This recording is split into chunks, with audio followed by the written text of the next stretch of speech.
And a good afternoon and welcome to Subiaco Oval in Perth. And yes, Carlton getting close to Geelong's all-time record of 23 wins in succession. They played the Dockers just once in the Dockers debut year last year for a 57-point win over here at Subiaco Oval. But I think things today might be slightly different. Let's take a look at the ladder, and Carlton unbeaten in their first two games. They're sitting fourth on the ladder with a percentage of 132.1, and the Dockers are in the top bracket. They're eighth with a win and a loss, and after last week's win against Sydney in Sydney, and that performance today against Collingwood makes it look pretty good form for the Dockers, and the Dockers percentage is 105.1. A vital game today, and the Dockers not without a show. The AFL Centenary Season, proudly brought to you by Mitsubishi Motors Australia, Qantas, the Australian airline, Foster's Lager, Mobil, Nike and McDonald's. Well, it is warm in Perth today, mid-20s, so pardon the shirt sleeves. Good afternoon, Ross. Drew, it's very humid, which might just go against Carlton a bit too, Drew, but still a great side. But a bit of a surprise. Stephen Kernahan not running out leading the Blues onto the field, so they're lacking not only their skipper but Brad Pearce, of course, who wasn't picked initially. Well, how will they kick a score? Well, let's firstly take a look at the Fremantle lineup, and they've made a few changes this week, and it might improve the midfield. Yes, no question, but they brought in Tony Delaney for his first game this season, and his running power is certainly what they're looking for through the middle and trying to kick some goals as well. Clive Waterhouse, #1 draft pick, coming across from Port Adelaide in his first game as well, and Greg Harding. Madigan, I should say. Greg Madigan, number 17 there, the player who I thought in the second half of the year last year did very, very well at centre-half back. I thought it was okay for you to take the jacket off, but the shoes as well, I thought that was going overboard. Apologies, it is. Just shows you how warm it is. I'm dripping into my socks. Well, the Carlton line-up, there's Glenn Manton, but yes, Stephen Kernahan has not led the side out. And what a withdrawal he is. And Pearce also, they're leading two goal scorers from last year, and between them they totalled 115 goals in the premiership year. Yes, so Matt Clappe gets a game today back in his familiar ground, and Ben Sexton, of course, who particularly through the pre-season, Drew, I thought in the Ansett Cup did pretty well, but still a pretty formidable lineup there, and particularly if they've got Andrew McKay playing as well, having come across from Queensland. He's going to be playing as often as possible. And the key, obviously, for Carlton has been the use of the ball that Justin Madden gives those smaller players, and Craig Bradley coming back in for his first run, having been out with a hamstring, critical through that midfield for them. Yes, the Blues look as though they have options for scoring, but it's just as well with the two champ goal scorers out. They're going to need to find some other goal scorers, and of course there's Greg Williams, who did kick 5 in the grand final last year in winning the medal. Yes, well, those are two players we mentioned, Kernahan and Pearce, kicking 113 or so through the course of last year. So, I mean, they're two big losses. But the beauty about someone like Carlton is they do share their goals around, Drew, which is what the Dockers are trying to do themselves. Their structure up forward, I'll be interested to see how they come up this afternoon, because they're going to have to use Hines as well as Bandy in the ruck to combat Justin Madden. Thank you, Roscoe. So there it is. Carlton have won 18 straight, but can they keep it going with a few of their stars missing today against the Dockers at Subiaco? We'll find out shortly.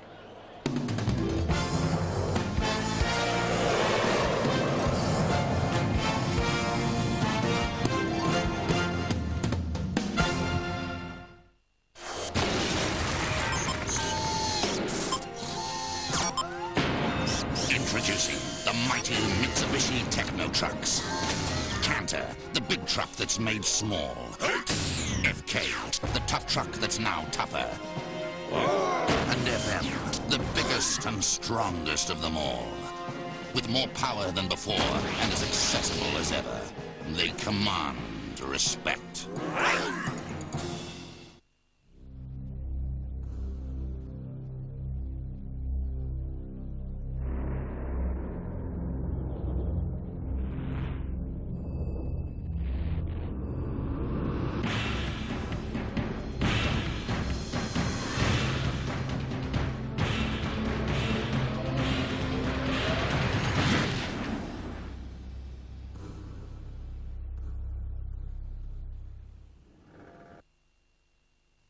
Rush! Spotlight's famous Easter sellout is on now. Don't miss out on fabulous kids' playtime rugs slashed to only $49.95 each. There's massive savings on Spectrum sheets with prices from a crazy $8.95 each and much more. Only in Spotlight's famous Easter sellout. A game that's lasted longer than me. I'd like to see that.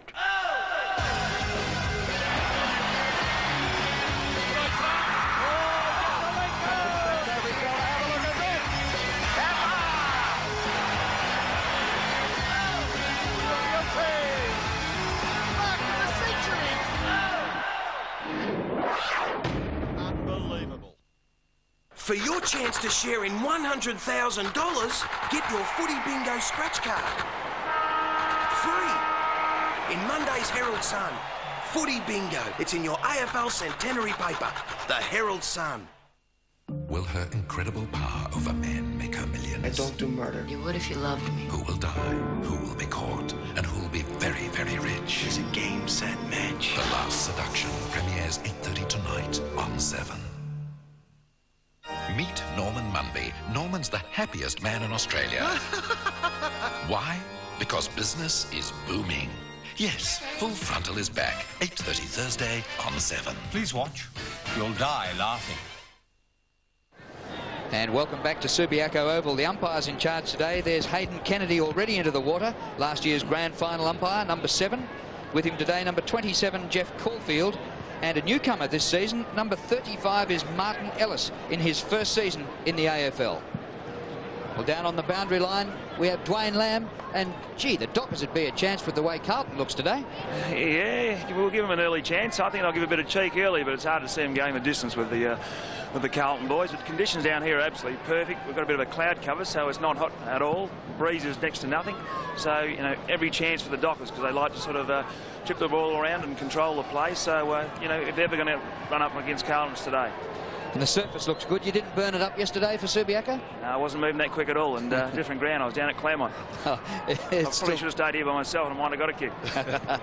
Dwayne Lamb, and we'll be hearing from Lammy during the day. And, well, who are you going for? You're going sticking with the Blues, are you? Yep, going for Carlton. Blues, sure. Yep. And it's a welcome this afternoon to Kevin Bartlett. Pretty warm for us from Melbourne. Good afternoon, Drew, and also to Roscoe. Roscoe is used to this humidity over here in Perth, but tell you what, it's the first time I'm looking forward to seeing this game, because I haven't seen Carlton so far this year, and particularly with 18 successive wins going for their 19th, and no Kernahan Pearce, and of course Peter Dean not in defence as well. It's going to be a very interesting contest, and I would dare say that Matt Clapper and Ben Sexton might have to kick the goals for Carlton today. And you're sticking with the Blues? I'm still going for the Carlton side. Kev, I just wonder whether David Parker might experiment with someone like Steve Silvani up forward in the absence, because he has played there before, hasn't he, and done all right. I mean, I know he's certainly a key down there in defence, but they can cover that, given that particularly the Dockers, who don't have that key forward who's a danger type player at the moment. Most of those forwards are going to be the running type swooping, so interesting if he does experiment with that at some stage. Well, Ben Sexton has played a bit at fullback at Footscray, as well as playing at full forward, so certainly that is an option. I would suspect that he would start at fullback and then maybe move forward if they got into any trouble. Allen and Bradley. Now, Craig Bradley, who's been vice-captain of Carlton for 7 years, and what a loyal number 2, a deputy he's been, and here he gets the chance with Kernahan missing. And Dockers, Drew, will be going to the right-hand screen up to the 3-tier stand-in. And just talking about Stephen Silvani and whether he might go to attack, he has been known to kick a 10 in an AFL match, so he certainly can get the ball and kick goals if he's at that end. I actually saw him that day kick 10 goals. I think it might have been against Fitzroy, and he went off the ground at one stage there. He hurt his leg and then came back on, so he's a great player, no doubt, either end of the ground. Well, there's Mil Hannah and Adrian Gleeson. So Carlton must have brought the whole list of 42 over here. Well, Mike Fitzpatrick flew across with me, so he might have been a chance at some stage of getting a game. Don't think the airfares would bother the Blues, would they? Well, he wasn't in first class. Oh. Madigan and Durkee, two of the interchanges, and Andrew McGovern for the Dockers.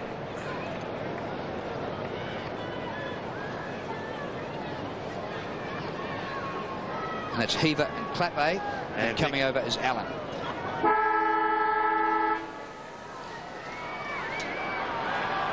Matt Clappe originally named as an emergency. Rice and Kernahan not taking their spots. Well, Silvani is starting on Peter Mann. Peter Mann going to the full forward area with Clive Waterhouse, who's been picked up by Glenn Manton. So Bandy to do battle in ruck against Madden. 2 number 44s go. Madden wins it, but McManus almost sharks it and does come out with the ball, and well smothered by Harry Madden. The tackling's pretty fierce in there. A couple of quick handballs. Eventually, Williams the first kick out towards the 50. Allen. And he was tackled high, and the free kick will go to Ben Allen, the Fremantle skipper. So a chance for McManus, half-forward flank. Impressive young player for the Dockers goes down. Mann was the target. Waterhouse playing his first game for the Dockers, number 26, the #1 pick in the national draft. On screen with the long blonde hair. He'd be a little bit touch nervous at the moment. Glenn Manton's got the job of picking him up. So Hines in the ruck against Madden. Taps down, caught Silvani by Delaney. Quick snap by Mann, backing back, and it's a great mark. Winston Abraham, the excitement machine. Well, KB, they want him to spark up a bit, Abraham, and generally he's much better running onto the loose ball and kicking goals, but that's a terrific mark going back with the flight. And what a lifter this will be if he can put the first one on the board for the Dockers. Well, he was suspended twice last year and he broke his leg falling off the couch. He's kicked a goal. Well, he was nearly entitled to break his leg coming down after that mark. That's the mark of the day in the first minute. Yeah, you don't wish that upon anyone, do you? But no question, it's a good start here. They've been pretty physical early. Good tackle by Delaney. Acquisition today he will be with his running prowess and ball-carrying skills. Great mark. Matthew Hogg is his opponent, and the crowd rising to the Dockers. And wouldn't it be something if the Dockers could end Carlton's winning run of 18 matches straight? And Ben Sexton, Drew, has started at full forward in the absence of Steve Kernahan.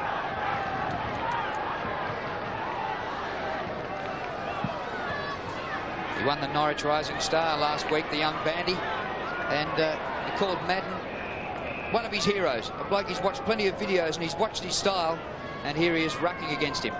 Madden, a veteran, Bandy just 20. Both wearing number 44. Bandy jumped high over the top of him. He's a basketballer. That ball flipped out. Pretty close quarters in there. The midfielders are working hard. Norris gets the ball out. And a kick up towards half forward. Wills is there, near the boundary line with Christou, and the ball out of play. Andrew Wills is actually their leading goal kicker this season with 4 goals. And played in 2 losing grand finals for the Cats. Madden shields his eyes from the sun. Koutafidis hard up on the boundary line, did well. Ball was trapped here by Mitchell. So he's got the free kick for the Dockers. Cousin of Michael Mitchell, used to play with the Tigers. Hails from Broome, kicks long inside 50. And a free kick is going to Manton.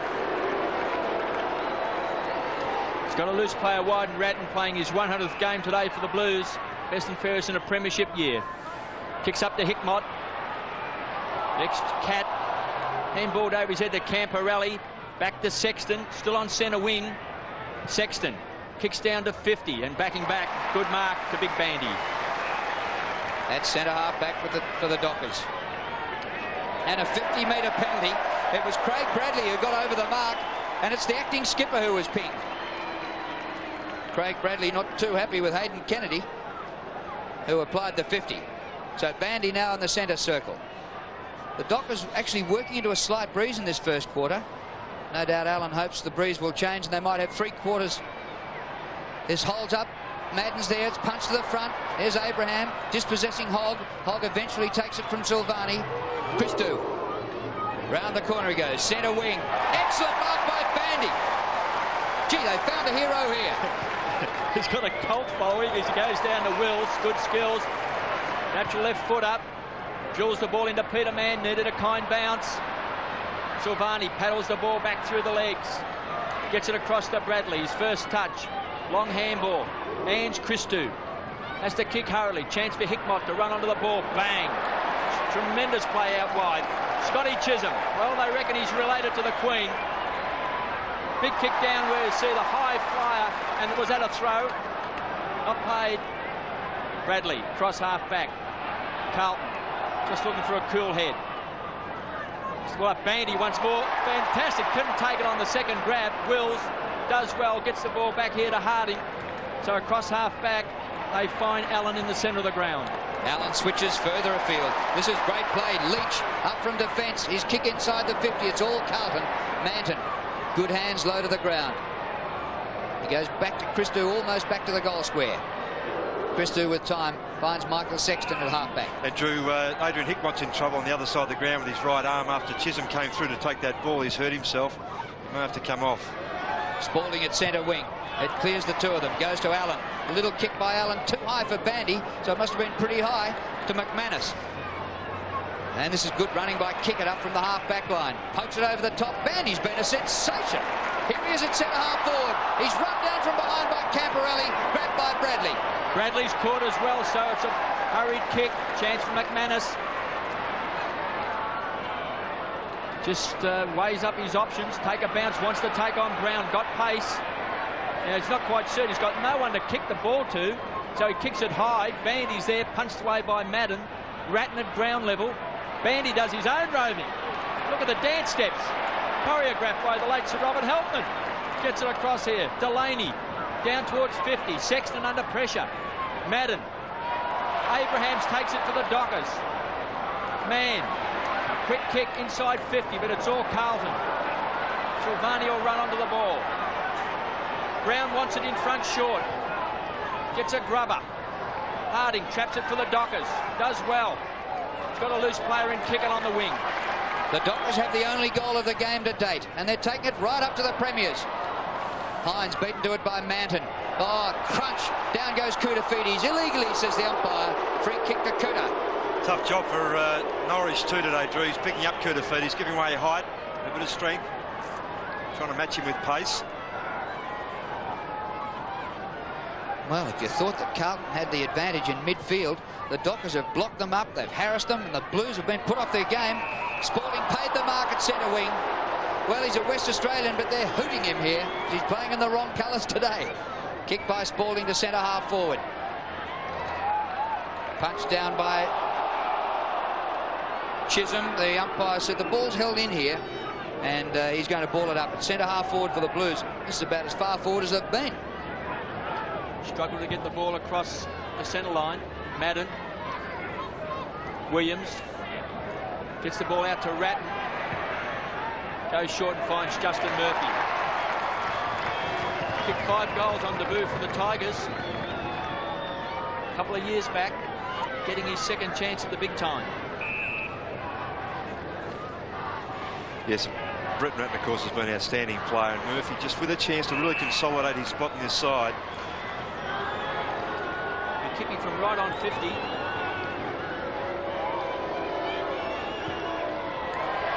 And he's pulled it left.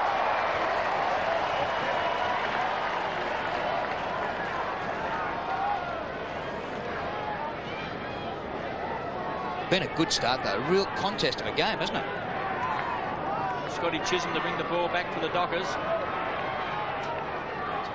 13 Brownlow votes last year, just 15 games. One of the finds of the year. Goes short. Finds Bandy, who's been easily the best player on the ground early in this first term. 4 marks already. Kicks the ball down with high flyers Koutoufides at ground level. Taken by Gott with pace. He's caught. Gets the ball across to Wills. Bowled over. Gets the free kick in the back.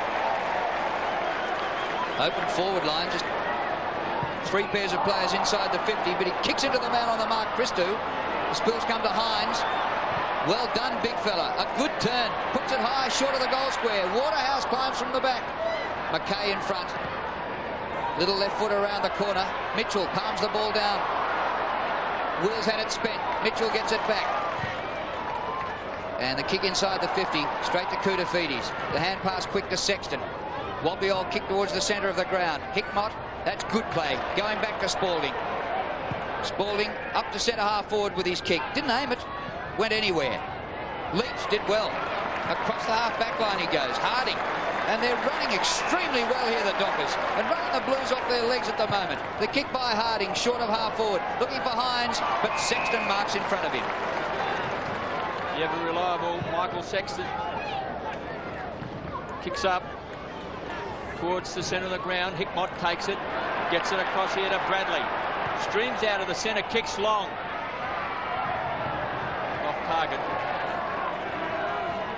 Another minor score to the Blues. Well, one of the most decorated players playing the game. 3 times Carlton best and fairest. All-Australian, premiership player. He's back from hamstring trouble, and this is the sort of day that could test him and worry him, because they're going to run him around a bit. O'Reilly took too long, said the umpire. He's going to bowl it up the square. It was the first time I've seen the umpire being courageous enough to do that. Martin Ellis, a first-season umpire in the AFL, stamping his name on the game.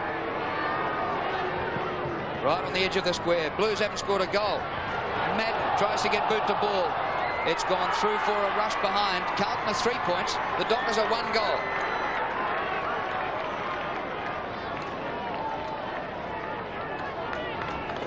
Well, the umpire warns the fullback to kick the ball in, then he has to actually kick the ball straight away once he gets that warning. It's gone out at the full. Poor kick out that time by Chisholm. Hickmott takes it. He's got a lead on from Ben Sexton. He's lined up at full forward. He elects to go across towards centre-half forward and finds Bradley. So once more Sexton leads, but Bradley kicks long. This is a magnificent kick by Craig Bradley. I think he's over the hamstring. Well, I was going to say, Drew, if ever you're going to test your hamstring, is playing like that at top pace and then kicking for distance, running at top pace. You stretch both your kicking leg and your grounded leg. Magnificent. This just shows you the class of this bloke. Just great to watch what people come to the football to see. And that's a lift. That's a captain's goal.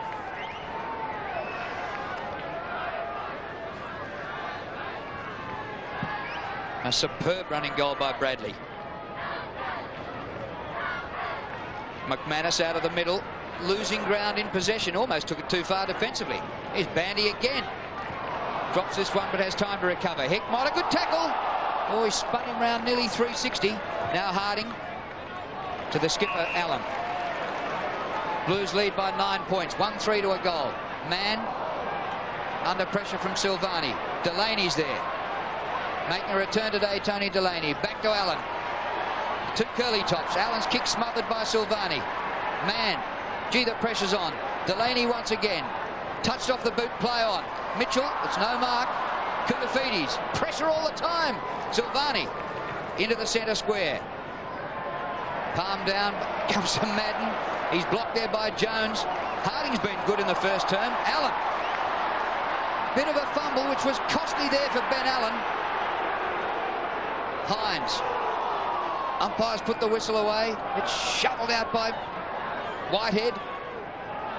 Here he goes again. Norrish. Eventually the umpire's going to have to blow this up. And it's a free kick to the Dockers. For a push through on Norrish. Boy, gee, was pretty tough in there for a while. It's hot in the clinches. Norrish had a run with the Demons. Decides this time to run around Spalding.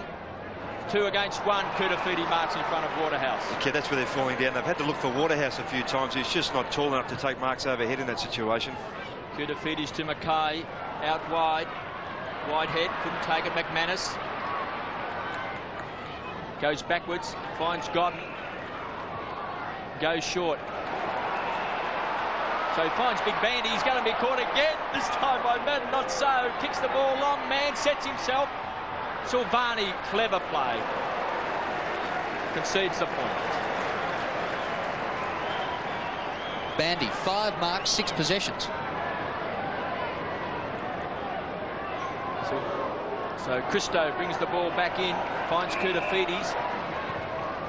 Drops it in front of Hickmott. Harding will go the punch from behind.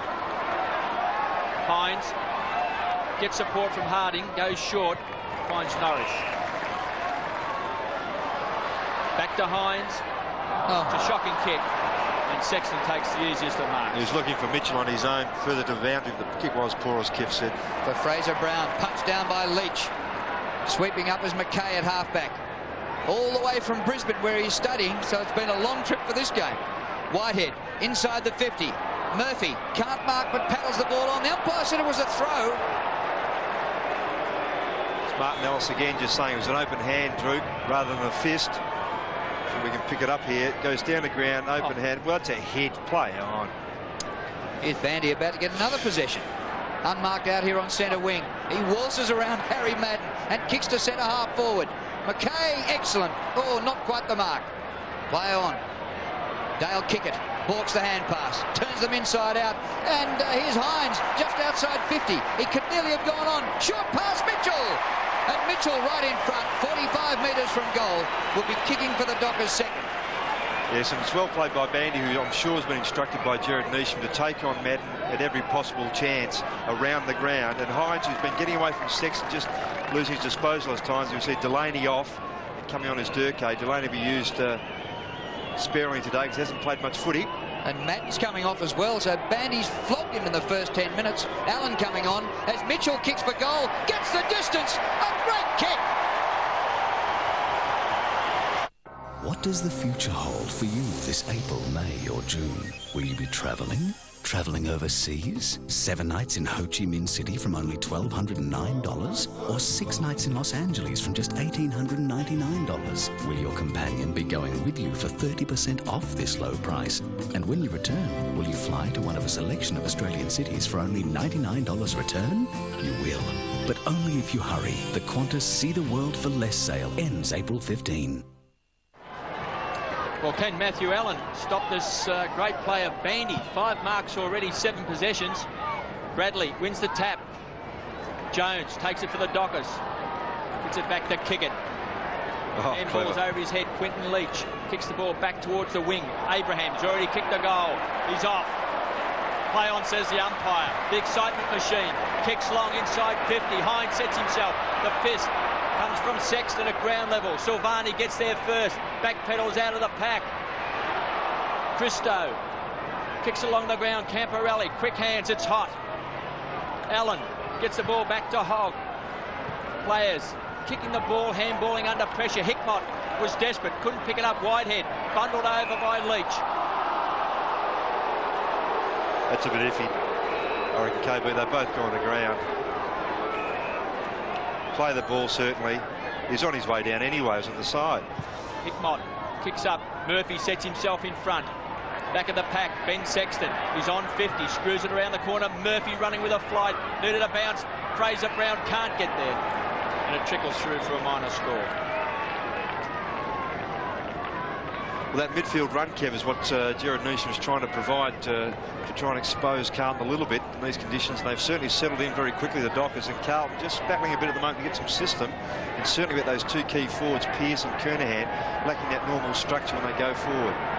Dockers by 3 points. Chisholm kicks in a lot better this time. Jones takes the mark. Still deep in the back pocket. He goes back to the goal square to Chisholm. And that was dangerous with Murphy closing down. Chisholm now goes behind the mark. This is where he was a minute ago. And now he gets around the man on the mark with a run and a bounce. Now he's in a bit of trouble. The hand pass missed the mark by a long way. Back to Jones, who's in a lot more bother than he was a minute ago. Well, eventually with a bounce, he finds some clear space for himself. Allen just on the ground, can't take the mark. Floats a hand pass to Silvani a mile up the ground. Kicked by Stephen Silvani to centre half forward, all Fremantle. Ben Allen said, leave it to me, it's mine. First prerequisite to coach the Dockers is to have a box of heart tablets, but they are very exciting.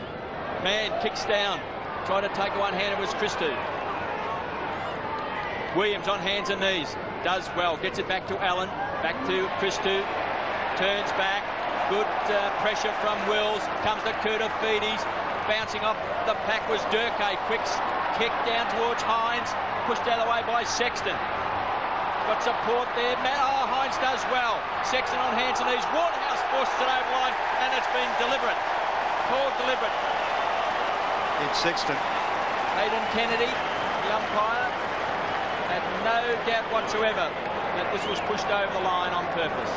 And what about Clive Waterhouse? It's his first kick in the AFL, the #1 draft pick, and he's outside the boundary line. Yeah, he's found it tough to get into this game initially as Fraser Brown's come off the Oval 2 heaver on. So he tries to check side kick. Played with Port Adelaide, probably tried them many times over there, but this time his first kick, no score. Silvani from the back pocket. Looks for Allen. He's paid the mark. Passes it back to Hogg. Carlton trying to move the ball quickly through midfield. Sporting was up high. No influence so far on the game. Heaver on hands and knees to Williams. Taken by Harding. You might tell us a bit about that youngster, Roscoe, because he's been very good in this first term. The kick's been marked by Bradley. Well, his game so far, Kevin, been outstanding. Just his discipline and preparedness to run off and attack the footy. Just a youngster, 19 years of age, from Claremont. Here's Chisholm. To Allen. Well marked by Ben Allen. Heaver put a bit of pressure on. Allen's kick across the centre wing to Leach. That's pinpoint accuracy. A magnificent kick. Leach to half forward. Here's Bandy again. He's been the star of the game. Bandy for goal, but he hooked the kick. What a pity. But hasn't he played 20 minutes of football, this kid? Yes, and both Harding, Kev, and also Jones, who played last year, of course, have been very good at centre-half-back. Both unsung type of players. But Jones particularly very good in that key posse in the back half. Christou goes long, looking for Allen. And the ball is coming back, and Williams pushes off Ben Allen. Matthew Allen takes the free for the Blues, and now he's going to reverse it. And Williams and Mitchell having words as well. I already had a go before, Kev, Williams and Mitchell. So Hines drops it in short. Wills is the target. We might just see this bit of a interference again. Williams on Allen here. Allen's just trying to hold him up. The whistle goes. Not doing anything silly here, so Williams just pushes him away. That's why the kick was reversed. The Dockers in attack. Straight back out of bounds from the boundary throw-in. Well, one of the most enjoyable games I did last year was when Carlton came over here and beat the Eagles by a point. It was absolutely fantastic. And this game, if it can stay like this for the whole day, this will match it. This is great. So warm it is, Drew. It's 26 looking for 25 at the moment. It's pretty hot. Koutafiti's hand pass didn't go out. Norrish thumps it to full forward. Bandy, palms down. McManus tackled high. Free kick.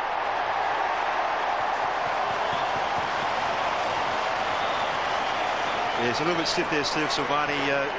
McManus on his way down as the tackle came. It was certainly the right decision to give him the free kick. See it again.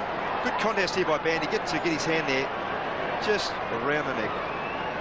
Falling slightly, McManus. Good chance to finish off. Well, the Dockers lead by 4 points. McManus to make it 10.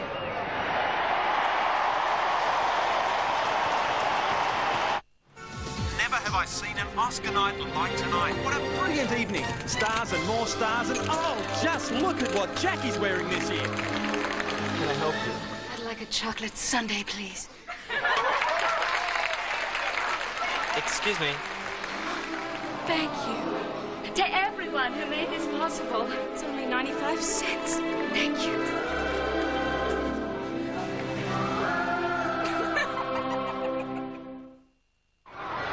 McManus with 7 possessions. Cousin of the coach, Jared Neesham, for the Dockers. Hines out of the centre square. Down towards Will. Should be punched away by Ange Christou. Good defensive play.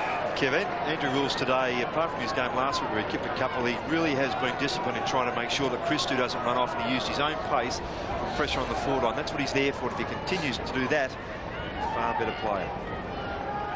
Allen down to Williams, to McKay. Kicks long down towards half forward. The back is Kickett. Got a bad bounce, picked up by Jones. He got a good bounce. He's got Harding, who's been outstanding across half back. Handball was a poor one. Chance for Hickmott. Kickett does well. Oh, could have caught one. Plays on, does well. Tunnel balls along, back here to Jones. They've got runners. Chisholm down from the back pocket. Loves to run. Puts the foot on the accelerator.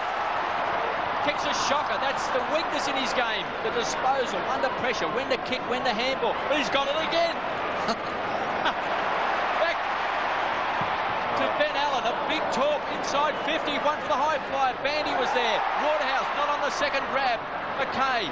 The Blues defence. It's been a long time since they've been under so much pressure. Oh, free kick to Silvani, who was held. And he's got a loose player wide. It's Murphy. The kick's poor. Chisholm, quick hands, back to McManus. Bandy wants it high and long. Just outside 50. It's a scrubber. Bandy tries to trap it. Kicked off the ground by Sexton. Taken by Silvani. And he's got Bradley wide. Roaming free on the outer wing, Craig Bradley. Thumps the ball long inside the 50. Hoping for a mark. Spalding can't take it. Heaver. Oh, the hand pass missing the target. Well, there he is again and doing particularly well, Harding. Hines working it beautifully out of defence. Mitchell, he's got a panic. There's nobody coming to him. He takes it to the front end of the square. That's a better kick to the forward line. Now, what a big leap. A rover. A snap. Winston. Offline. Behind. 1-1 to Winston Abraham. Get a touch excited. Their ball carrying, this is what's upsetting Carlton at the moment, just trying to settle and find out who's on who. They're so prepared to take a risk, the Dockers coming off half back, that they can really set your concentration. Fraser Brown is off for the Blues. Or as we see, Williams crash to the ground here by Mitchell. 50 metres. We've already had one altercation.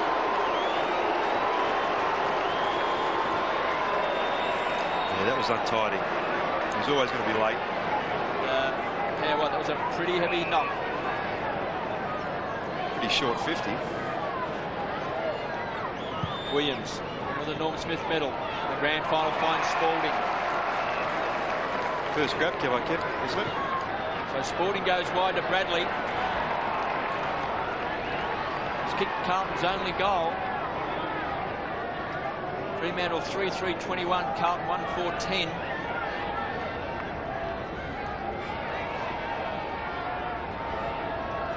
So Bradley will be shooting from 45 metres out.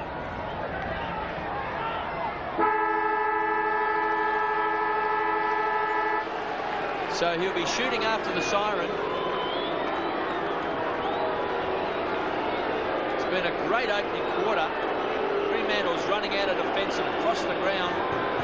It's put Carlton under a lot of pressure, but this could be a steadier for the Blues.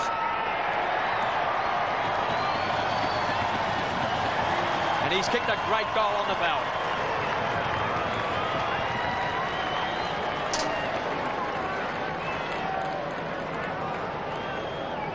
Well, an important goal for the Blues after the siren. Craig Bradley kicked both of their goals, but they're under siege from this free-running Dockers unit. And if these teams can keep this up in 26 degrees, it'll be a miracle, because it's opened at the speed of the store gift. Fremantle 3-3-21, Carlton 2-4-16.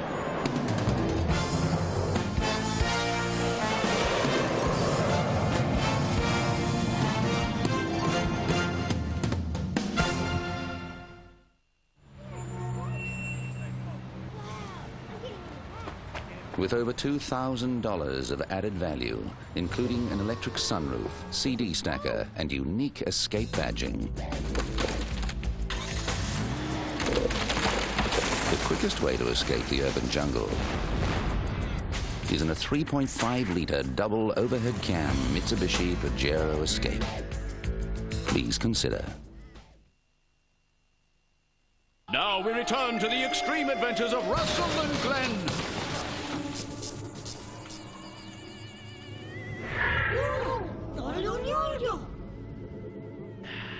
Glenn?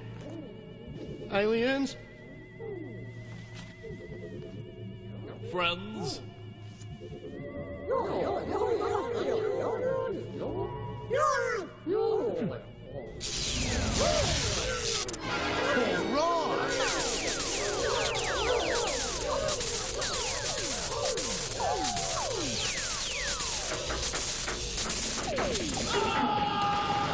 Foster's Light Ice for extreme refreshment. Can anyone say no to new CC's Light and Crispy?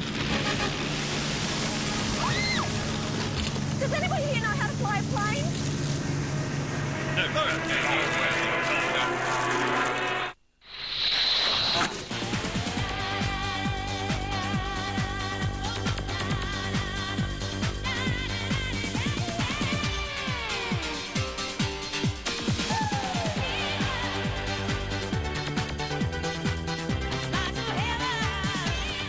New Newman's Bamfords will give you the ski, the whole ski, and nothing but the ski. So come over and ski for yourself. For bookings, call Travelland today.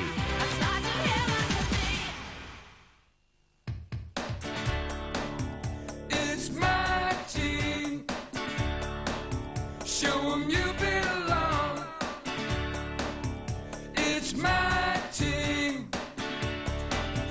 I'm a part of it too. I'm a part of the team. It's my team. Show 'em you belong. Will her incredible power over men make her millions? I don't do murder. You would if you loved me. Who will die? Who will be caught? And who will be very, very rich? It's a game, set, match. The Last Seduction premieres 8:30 tonight on 7. A week after the shocking Kew Cottage tragedy, and what have we learnt? It's been a traumatic night for everyone. Could the fire have been averted? 7's Liz McGrath talks to the residents and staff in a special Inside Report, Monday at 6. On Today Tonight, the story of a great Australian larrikin. He saw the last 30 AFL Grand Finals without a ticket. Jimmy Dobbin, the bush truckie who pulled the wool over the AFL's eyes. This week on Melbourne's Today Tonight. Tuesday on Witness. It's very difficult for the state to intervene. Benazir Bhutto, in control where women are treated as slaves. I feel so frustrated. And men get away with murder. Witness with Jana Wendt, Tuesday. Quarter time at Subiaco and a boil over. The Dockers kicked into a slight breeze in the first term, but they lead the Premiers 3-3-21 to 2-4-16. Bradley's got both for Carlton, and for the Dockers, Abraham kicked a goal, McManus kicked a goal, and Mitchell has kicked a goal to quarter time. Down on the boundary line, Dwayne Lamb. Drew, what a start. The Dockers are going well, aren't they? And as you say, they were kicking into that breeze this quarter, and the breeze has actually picked up a little bit, so they've probably got a 2-goal breeze to go with.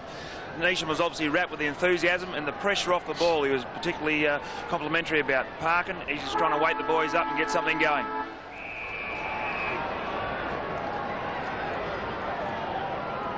Umpire Martin Ellis gets us underway for the second quarter. And Fremantle with a 5-point lead. Big climb by Hines in the ruck. Whitehead's hand pass is intercepted by Allen.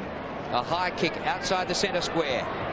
Delaney and McKay jostle. Down goes Mann. Delaney scoops up. Mitchell. Got a bit of toe off the mark. His hand pass is partly blocked. It goes to Mann though. Back to Hines. Left footer by Hines. Inside half forward. Waterhouse. It's a great grab, Drew. Running flat out like that to grab it in your hands. He couldn't quite get there to have it on his chest. We'll see this again. To keep it off the ground. Good kick by Hines. Just looking for Waterhouse. Look at this. Down low in the hands. Good stuff.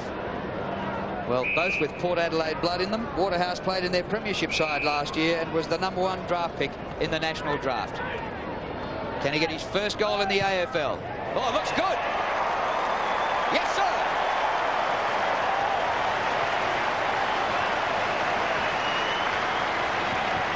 Well, that's the perfect way to open a quarter, and particularly given the fact you go in a quarter time with the lead they had in a tightish game because of the pressure, particularly around midfield. Mitchell did very well to get out of a tight situation there. And Mann, who's had a lot of work to do, a lot of bustling. He's got Silvani on his tail. And there's that great mark by Waterhouse. Finished off as he deserved.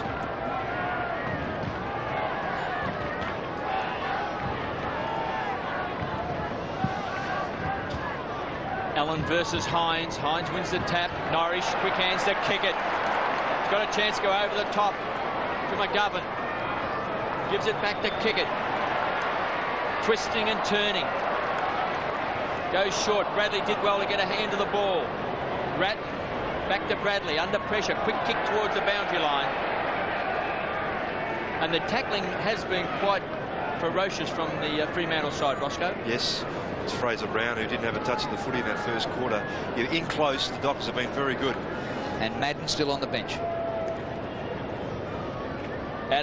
Allen takes it out for the Blues. Spalding in front. Yes, and with... Sorry, Kev. And with Madden on that bench, possibly with a bit of a leg problem. Allen starting on the ball. Hines is running with him. Bandy at full forward. So it's a bit of a luxury at the moment for the Dockers. Allen once more, a bit too big that time for Hines, taken by Williams. Can he set it up? Gives it across to Hogg. Has to kick around the body down towards Ben Sexton. Needs a bounce. Didn't really get one. O'Reilly thumps the ball towards the boundary line. Camporelli's bowled over by Chisholm. We've got a boundary throw in on 50. He's very good at that, Chisholm, coming off the pocket, realising his halfback needs an assist. He's prepared to run away. Forward pocket's offered to stay there and not chase him, so he attacks and gives his man off halfback a bit of an assist, whether it be in that situation or getting the ball himself. Koutoufides, taken by Mitchell. Been pretty handy in the game so far. His kicking can let him down. Heaver punched the ball back to Ratton. Did well to Koutoufides. So it's a high ball. Chisholm backing back, should take the mark, but elects to punch the ball through. Safety first. It's a smart option too, Kev, because if he had tried to take the mark either on his chest or on the hands, there's a chance the Carlton player would have got his own hand to it and spoilt the mark, so did the right thing. He finds Jones loose on half back. Plenty of space. They love to run with the ball. Jones short. Finds Delaney. His first game for the year. Started his career with the Bombers. Finds Norrish. Kicks long inside 50. Big bandies there. Waterhouse from behind, but Mann in front. Support from Ans Christou. His kick to the centre of the ground. And Koutoufides takes the mark. Gee, they combine beautifully, the two. On the chest, and the mark's taken by Hickmott. Back it comes to him through Bradley. Oh, Murphy left it behind. They've turned it over in midfield. Delaney goes for a sprint. But McKay gets him with a good tackle. Delaney's kick, fortunately, no mark taken by Abraham. It might come back to him. Mann grabbed by the jumper before he had the ball. Umpire said there's a push in the back and it's a Carlton free. Steve Silvani to take it from centre half back. Manton across the half back line. 27-17. The Dockers leading by 10 points early in the second quarter at Subiaco Oval. Kick by Manton is perfect to Williams, and Williams coming up for his 8th disposal.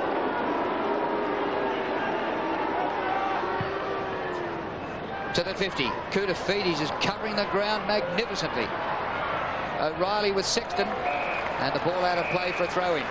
Koutoufides actually moved to a flank, the outer flank for this quarter. Norwich had the better of him in the first quarter, I thought. I saw Carlton's last defeat. It was to St Kilda at Waverley, and it was the physical pressure early that put them off their game. There's a bit going on here too. Fremantle lead by 10 points. Sexton, Ben Sexton, knocked away by Chisholm, taken by Hines. Wild hand pass, didn't hit a target. Hickmott's been bowled over. Allen strong in the clinches, so's Ratton. Allen wants the free, and he's got it. It was a nothing handball from Hines, Kev, wasn't it? So it's rebound football by both sides. Jones once more, he's off. He's had 2 bounces. McManus is running hard as well. 3 bounces, 4 bounces. Sexton's the chaser. Jones kicks to Wills. Christou's there. Can he take it on the third grab? He has.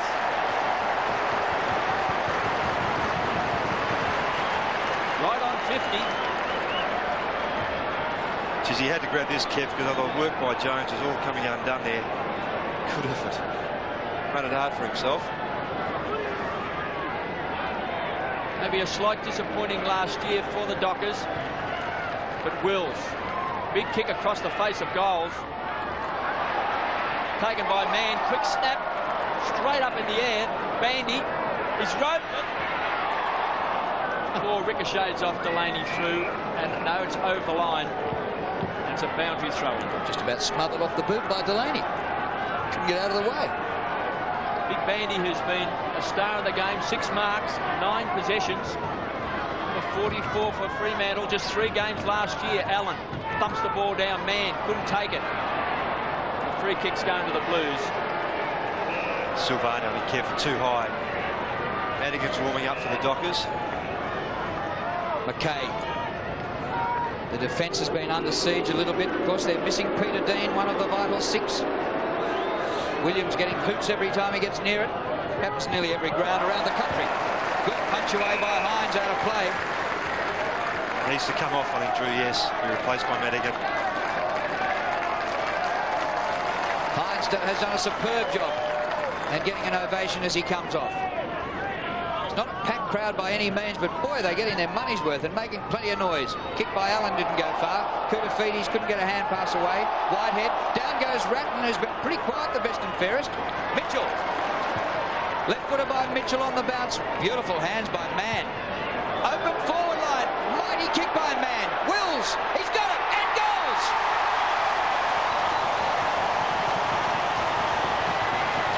We recently sent an RACV insurance assessor to an address in Bayswater.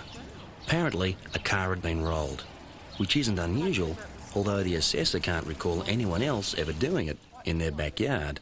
Sometimes it's not easy to explain things on paper, so at RACV Insurance, we're all ears, not all paperwork. In fact, you won't need to fill out a claim form at all, because at RACV Insurance, we treat you as a member, not a number. Fremantle lead 33-17. Bandy in the ruck this time against Allen. Knocks it down to Ratton. Kicked off the ground by Bradley. Camporelli.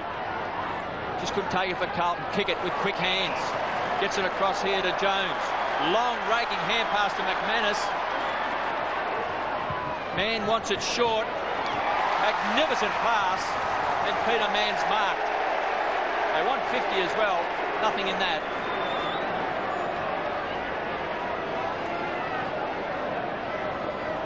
So Mann tries to launch a big torpedo. It's off the side of the boot. Punched away by Delaney at ground level. Heaver. Picked up by Waterhouse. Tries to just paddle the ball out. Allen on hands and knees to Manton. It was hot. Gave it across to Ratton. To Sexton. Whitehead just couldn't hang on to it. Played every game last year, Whitehead, for Carlton. Was a Norwich Rising Star nominee as well. So one of the unsung heroes of their premiership win and of this Carlton machine. And a free kick goes to Allen, Carlton. 33-17, Fremantle leading the Premiers. Whitehead across the other side of the ground, and Christou takes the mark. He gets the woofs everywhere. This one to centre wing. A one-hander by Kuta. What a mark by Anthony Koutoufides. And he got there, Drew, coming across from the other wing, and he got there with such ease. Phenomenal. Hickmott dived, didn't take the mark, took the ball out of play, and a throw-in. Well, Carlton saw enough of Hickmott, even though he played against them in the grand final last year. Now, Fraser Brown's been off, hasn't had a touch yet. Coming back on, Heaver to come off. Bradley pumps the ball back inside 50.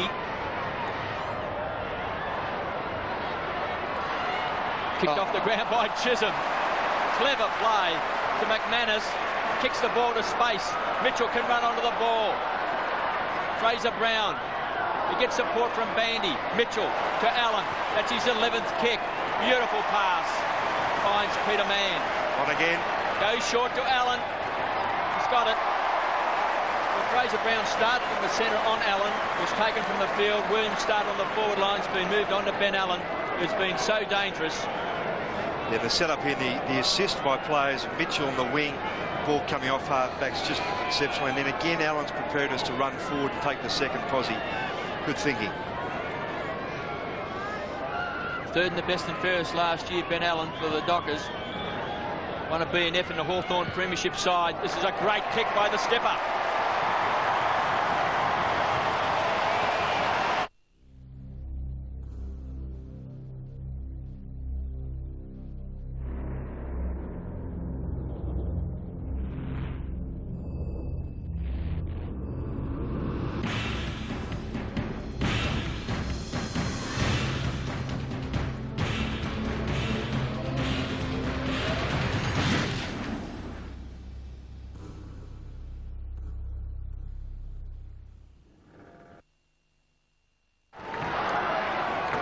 Well, the Dockers running and aggression in this heat in Perth hasn't slackened off for a moment. Ben Allen, 12 kicks, and his goal puts them in front 39-17. Ratton, a hand pass back to Bradley. Just as well for Bradley, acting skipper today. Hickmott, good hand pass. Koutafides on the bounce to Camporelli. He's 45 metres out. Brown goes past. He's going to be closed down here. Fraser Brown, he just cannot get it today. Well done by Jones. Ben Allen has been sensational. Pulled off the hand pass. Play on. Brown can't get a possession again. Camporelli, Ratton. They've worked in close quarters. The ball's out of play, and there are premiership players there who cannot get the ball.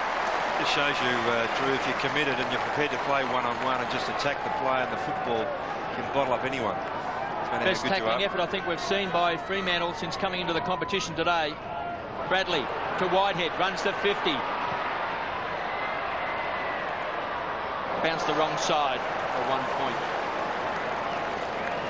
Undermanned Carlton today. No Kernahan, pulled out before the start of the game. Pearce, of course, out injured. So over 100 goals between them last year, Roscoe, and yes. Peter Dean, one of their crack defenders, also not playing. So it's a test today for the Blues. They're the heavyweight champs. There's been no knockout blow so far, but in this first half, I think it's fair to say they've taken a standing 8 count.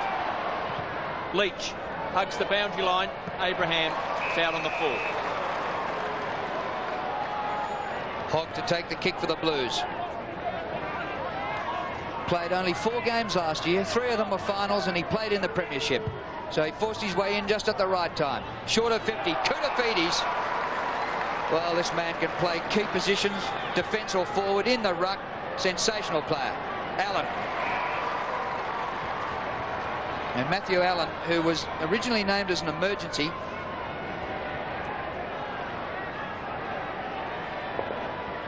sorry, he was in the lineup from the word go, but he's replaced Harry Madden as #1 ruckman after Madden was belted in the first 20 minutes by Bandy. The kick by Allen is away to the left. The crowd tells the story up behind. So Carlton not looking like the well-oiled machine. They're 2-7, trailing Fremantle 6-3 with 9.5 minutes remaining to half-time. The forward line not just working for the Blues. Their only goal kicker is Craig Bradley. He's booted 2, both in the first term. Jones has it for the Dockers.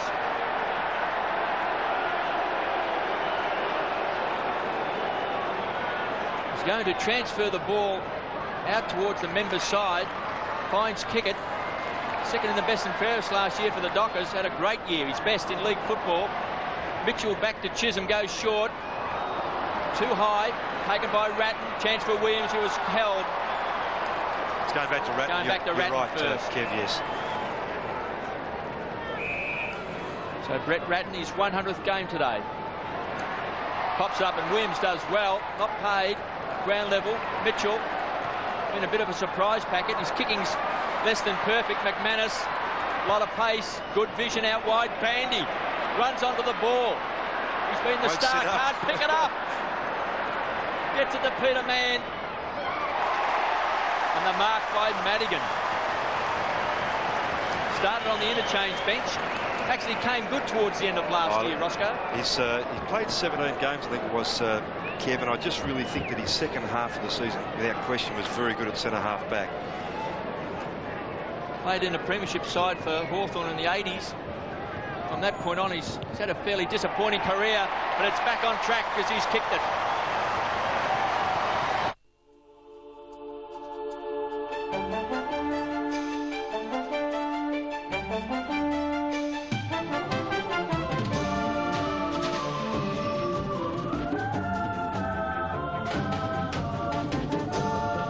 Whatever you drive and wherever you drive it, you can be confident of the protection of Mobil oils to not only keep you moving, but to keep the world turning.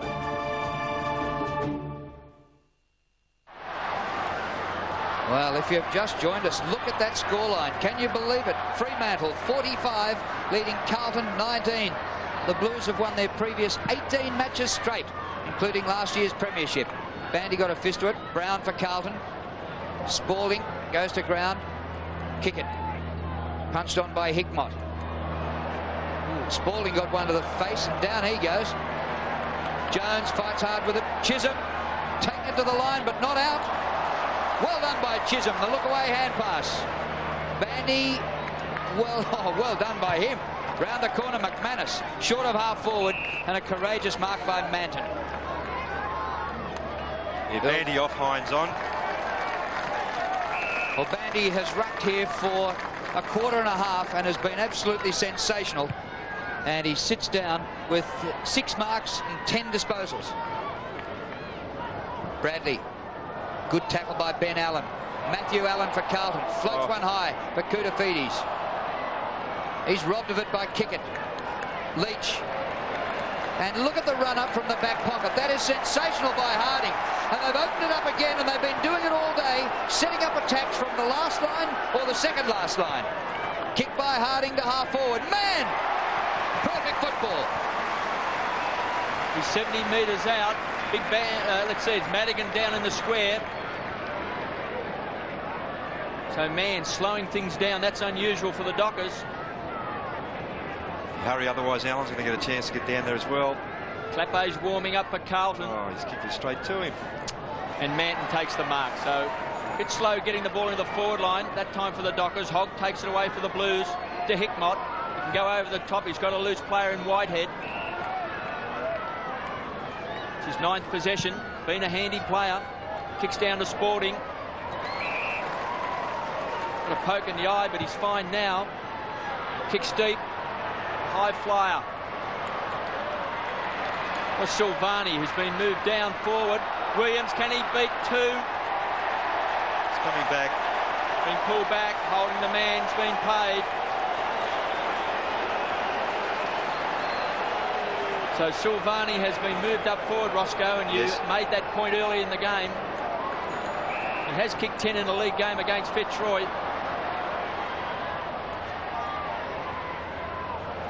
At Subiaco Oval, and Fremantle are surprising the premiers and giving Carlton a nice old toweling, leading 7-3-45 to 2-7-19. And we have just under 6 minutes remaining to half-time. Fremantle sensational. Chisholm gets a hand pass away to Hines. Hines kick wide. Durkee, and runs out of room and the ball out of play. Stephen Kernahan's missing today for Carlton. Rice was also a late withdrawal. In came Ben Sexton and Matthew Clappé.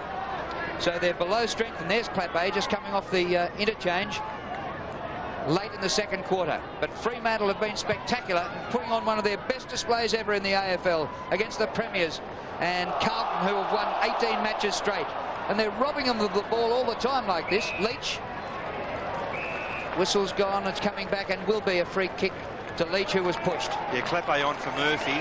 Waterhouse is off and Delaney back on for the Dockers. Leach's kicks a poor one, and Fraser Brown takes the mark. It was a slips catch. It's his first possession up towards Koutoufides. Wins it well, tries to crash his way through. They want holding the ball. Koutoufides taps the ball out. And we've got a ball up on the edge of the centre square. Ross, the Dockers can certainly run at open spaces, but they can mix it in close as well. That's been the really outstanding point of their game today, Drew, is the fact in tight. They've been very good with their pressure, their tackling, and then getting the ball away with numbers. Dockers 7-3-45, lead Carlton 2-7-19. 7 individual goal kickers for Fremantle. And on the shoulder, and Quentin Leach takes it. Now, as soon as they win the ball, they break from half back. O'Reilly to plan, runs away from Silvani, does well. Out in front to Mann. He'll need support. Straight up. Sexton trying to paddle the ball out into his brother Ben, kicked off the ground by McManus. Manton overruns the ball, chance for Delaney, he's quick. Tries another kick off the ground, but Manton to Christou. Strong defensive play by Carlton, and they're out of trouble. Kick by Christou back to centre wing, and O'Reilly, who'd come all the way up the ground, is still there and takes the mark. The fullback marking on centre wing. Yes, he's left Silvani still at full forward, and Harding's trying to cover the 2. Well, that's backing yourself, isn't it? 3.5 minutes to half-time. The kick by O'Reilly. Big climb by Madigan, but no mark. Christou towards the boundary line. Gets his own ball. Hand pass further afield. Michael Sexton. He goes to centre wing again. O'Reilly's still there. This time he's outmarked. And Koutoufides, since he's come forward, has been sensational. Up towards Clappe. Might have been taken out of it. No whistle on the play. Chance for Camporelli near the boundary line. A centering kick. Silvani's been moved from full back to full forward. Hickmott sandwiched. Williams, good hand pass to Silvani. Standing start kick won't make it. It's in the goal square for Clappe, who gets the goal. No, disallowed Drew, pushing the back, umpire Ellis. He's been afraid to make a free kick decision in front of goal. So Jones, to the pleasure of the Docker fans, gets the free kick, gives it across to Hines, finds Abraham. Winston, he's off. He'll take them all on. He's had 2 bounces, 3. He runs to 50. He said, come at me. The kick's on its way. It's a sensational goal. Monday on 7. She thought she was marrying her prince. She was wrong. We've discovered another body. We know you did those girls. John Stamos in his most acclaimed performance. You have no idea what he's capable of. The electrifying true story, Fatal Vows, Monday. 7:30 Friday, Craig McLachlan and Jay Griffiths from The Bill. Assistant, aren't they? In a brand new series full of action, mystery and fun. Yeehaw!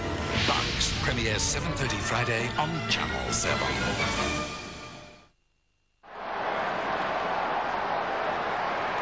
Well, Winston Abraham is the Dockers' first multiple goal scorer. One was the goal of the day and the other one came from the mark of the day.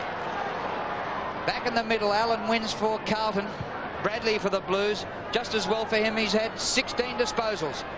Centre half forward on the 50. Jones for Fremantle, can't take clean possession. Clappe got his body in between ball and opponent and wins the free. Definitely Drew. Too far out to score, Matt Clappe. The Blues are into the breeze in this term. Silvani, good mark. Now Fraser Brown is being interchanged again. He's been benched twice. He's had just 1 possession. The kick in short to Bradley, who delivered and followed up to get it back. Well, he's the only bloke really, Drew, across the whole ground for Carlton who's looked dangerous. He's had possessions, and when he's gone forward, of course, he's scored, having had a couple of goals in that first quarter. It's been their only hope. He can't do it all. Well, Carlton have only managed 2 goals, and Bradley has kicked both of them. He's been vice-captain to Kernahan for 7 years. He's acting captain today in the absence of Sticks Kernahan. But he misses.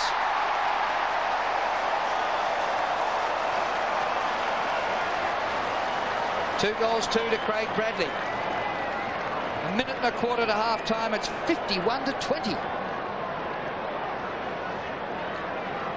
Scott Chisholm. He's a great ball winner. He's had 11 possessions playing in the back pocket.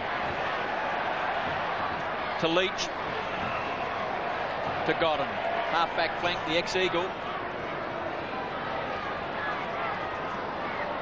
5 goals to the Dockers this quarter. Carlton yet to kick a major. Back to Chisholm. He takes him on as well. It's just that moment when he's got to make the decision when to kick and handball. No. That's a problem, but the ball's going to be brought back. It's a free kick, Kev, against Carlton. I think it may have been Silvani against Chisholm after he got rid of the ball. So then the ball had been handballed by Chisholm to kick it. That's where it finished. The infringement came after that, so that's why Kickett has the kick. And the umpire obviously felt that it wasn't an advantage to the Dockers. So Kickett down to McManus about his first mistake. Hickmott gets the ball back to Hogg. Got support in Murphy. Kicks back to the half-forward line. Spalding's the target. Back of the pack, Whitehead's got pace. Centres the ball, Silvani. Williams. He's missed to the delight of the Fremantle fans. Listen, Kevin, is that when you're down a bit, both they're 2 probably highest skilled players in Bradley and Williams missing from that range. Bradley the set shot, and then Williams, who you'd normally back in most times to kick that. He's been under pressure today. Scott Chisholm. This is where the Dockers are they're most dangerous, when they have the ball at full back. Perfect kick in. Godden takes the mark. They'll probably run out of time. There's 13 seconds left to half-time. But it has been a grandstand performance by the Fremantle Dockers. Probably their best ever in the AFL. Kicked by Godden out towards centre wing. No mark. Murphy into Bradley. There's the siren. What a performance by the Fremantle Dockers. They have come of age here today, but there's still an hour to play, and they lead the Premiers by 5 goals. That's the important thing, Drew, is there's still an hour to play. They've got to be very careful at half-time. They just don't get too complacent about this lead. They've got to come out and attack the ball in the third quarter with the same sort of ferocity, because you can rest assured this very good Carlton side would want to lift. But certainly with Fraser Brown not looking too good, we've already had the withdrawals before the game of Kernahan and Rice. They're below strength, the Blues. This is testing their depth. Can they fight back in the second half? Don't go away. There's plenty to come from Subiaco Oval. Fremantle 8-3-51. Carlton 2-9-21.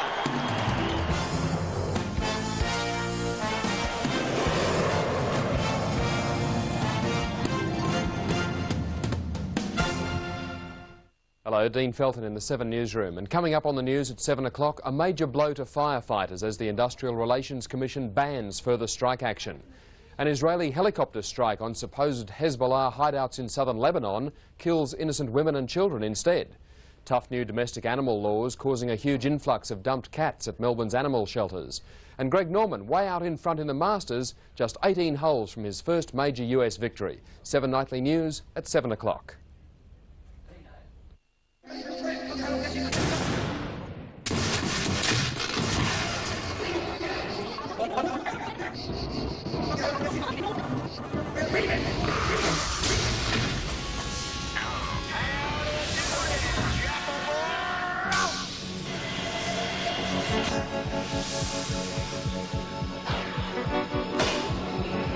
Low calorie, Diamond Draft.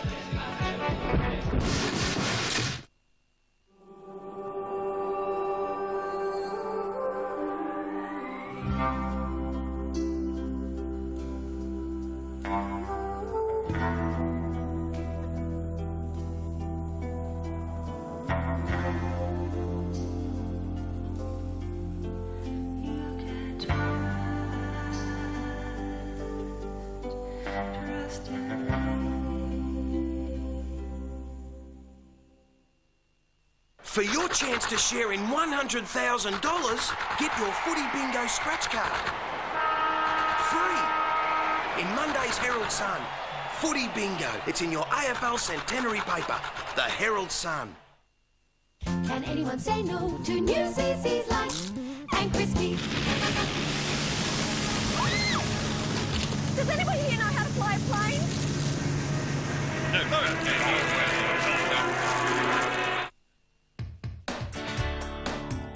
It's my team. Show 'em you belong. It's my team. I'm a part of it too. I'm a part of the team. It's my team. Show 'em you belong. Barina. It's what's been missing in big deals. A new Barina packed with features for only $14,990 drive away, including 6-speaker sound system and driver and passenger airbags standard. It's the biggest deal in town at only $14,990 with absolutely nothing more to pay. For a limited time only, get into a Barina. $14,990 drive away, no more to pay at your Holden dealer now. Well, how about that in the second quarter? The Dockers kicked 5 goals straight and the Blues were goalless. They managed just 5 behinds. And it's a 30-point margin at half-time, not to the Premiers, but to the Dockers against the Premiers. 8-3-51 to 2-9-21. The multiple goal scorer for Fremantle is Abraham with 2, and Craig Bradley has kicked both of the goals for Carlton.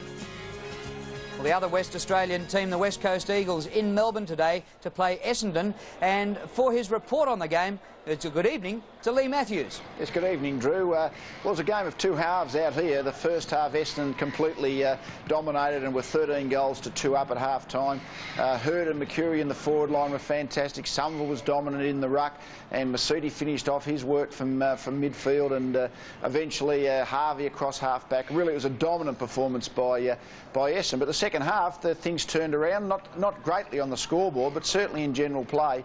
The Eagles went one-on-one and tightened the game up, and eventually the second half was 3-5 to Essendon and 4-11 to the Eagles. So they did better in general play, but it was a 59-point win to Essendon. So let's throw to a few highlights.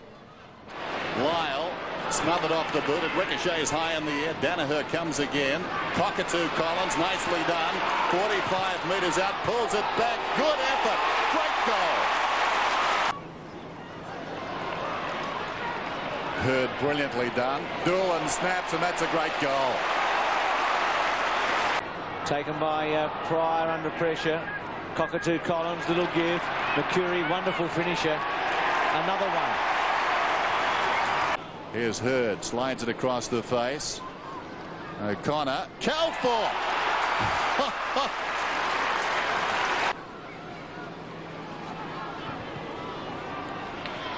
Banfield snap around the body, and it's got it.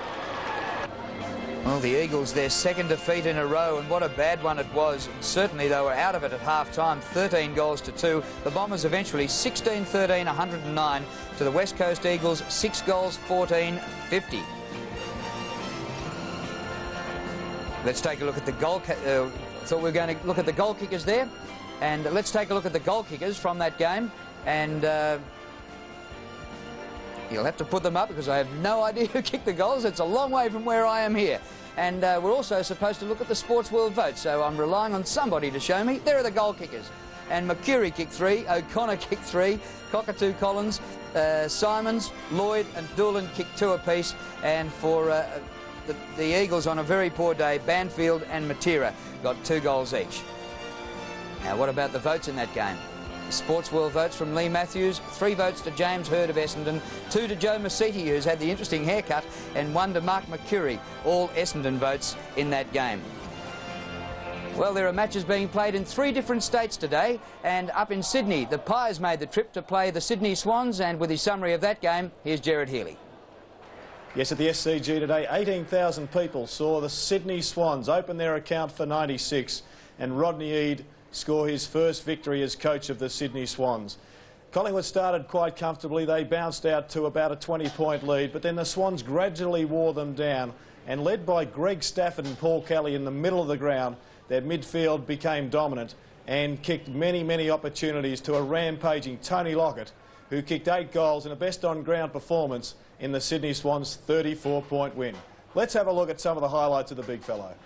Goes Luff towards Kickett in the middle. And Derek Kickett wants to play on. He'll look down to the forward line. Down towards Lockett. This time not a long approach. Doesn't matter. He's split him. Straight through the middle. Combined to go up towards half forward. Here's Tony Lockett at the back of the pack. He swings round. He snaps and he goes. He's got Wright going in the middle. Look out, Graham. You're gone. You are gone. And away they go. Paul Kelly sets sail behind, and there is the day for Sydney. Badly needed by the Sydney Swans, and they get up and defeat Collingwood, who were so impressive last week. And the margin there, 34 points. Sydney 15-17, 107 to Collingwood, 10 goals, 13-73. And now let's have a look at the goal kickers. And Plugger was on target today. He kicked 8 for the Swans. Kelly got 3, Lewis and Chapman 2 each. And the leading goal kickers for a disappointing Collingwood were Buckley and Severio Rocker with 2 goals each. And the votes from Gerard Healy in that match, and naturally with Plugger, 8 goals, he got the 3 votes. 2, Stafford in the ruck, and 1 to Andrew Dunkley, who apparently was very good in defence and also knocked over a behind post. So he rearranged the furniture at the Sydney Cricket Ground today. There's still another game to talk about, and we'll do that after a short break from Subiaco Oval.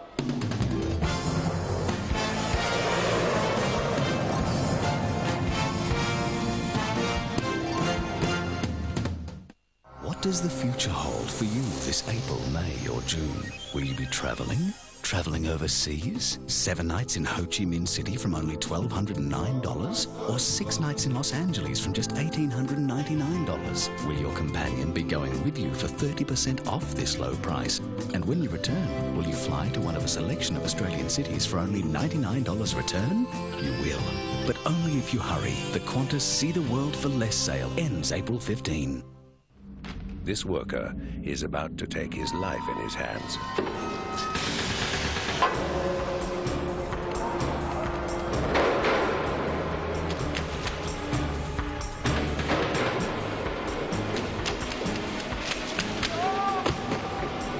If you don't have separate roadways for vehicles, your workers could become just another statistic. Safety. Think it, talk it, work it.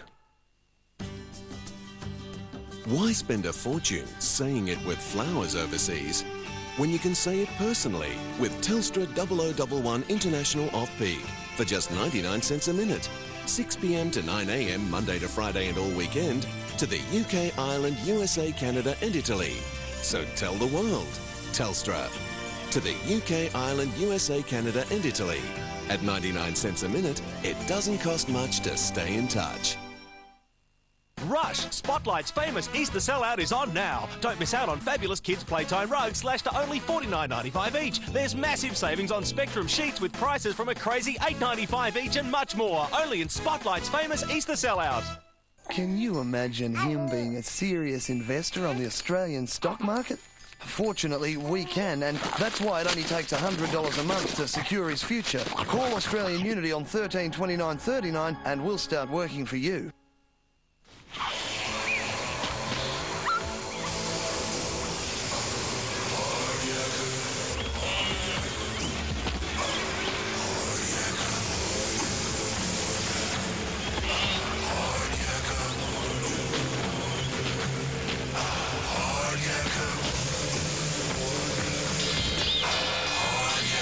Australians have always known there's nothing tougher than hard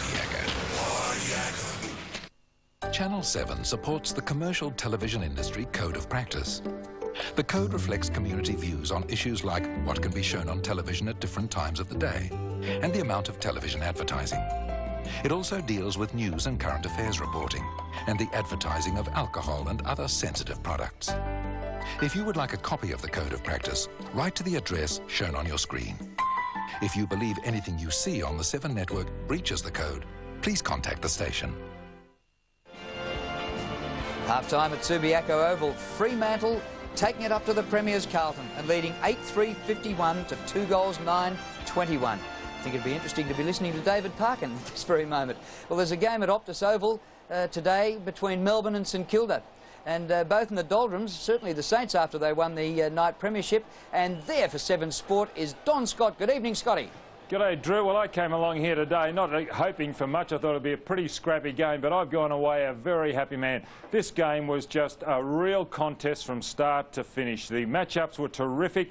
Both sides played a similar brand. They matched up a big open semicircle in the 50-metre square and the forwards led into that, but it was tough. Now, I'll have to refer to the notes because a lot of these guys went on and off the ground and there were some bad injuries. Peckett off in the first quarter with a shoulder. Lowe was knocked out in the first quarter or had a very bad head injury. Went off but came back on. I don't know how he did it. Winmar, we believe, has done his knee. He was off. Brown from St Kilda. This is all St Kilda was concussed in the last quarter by a vine, his shirt front. Smith was knocked out when he was running for the ball, but he came back on. Neitz had a crook eye and Phoebe we didn't see. Now, that's how tough this game was. The tackling was just unbelievable. When St Kilda looked like they were gone, they'd come back into it. But it was a tremendous game. The highlights won't be sensational football, will be tough, but you'll also see Winmar go down with his knee injury. Oh, big leaping again. Winmar. Oh, don't tell me someone else is down with a knee. Don't tell me this is a knee. It's Winmar. That's Winmar too, isn't it? He grabbed his knee, Nicky Winmar. Oh, that would be a tragedy if that is a knee injury. Zilla. Oh, he's gone. He's gone. Yes. Seacamp's off. Goes at goal. And that will bring the house down. Yes, Winmar has been taken to hospital for a thorough examination. Young Brown won't be coming back on. He was concussed severely. And, of course, we go back to Neil Barnes' early planning. They thought they'd be strong in the packs. Well, here's Clarkson. Clarkson stops. That's another one. And who won it? The Demons won it by 10 points, 14-14, 98, breaking the drought against St Kilda, who might be sorry they won the Ansett Cup, 13-10, 88. And the leading goal kickers in the game today at Princes Park, or Optus Oval, Nettlebeck kicked 4, leading goal kicker for Melbourne. Sean Smith got 3, Clarkson and Seacamp kicked 2 each, and Winmar got a couple before he went off. Burke, Lowe and Harvey also kicked 2 goals. And the Sports World votes, as Don Scott voted. Andrew Obbs got the 3, Nathan Burke got 2 votes, and Craig Turley of Melbourne got the 1 vote today for Melbourne. Well, we're pretty late in the half-time break here at Subiaco Oval. David Parkin still revving up the Blues. They're 5 goals down at half-time, and we'll be back for the start of the second half after a short break.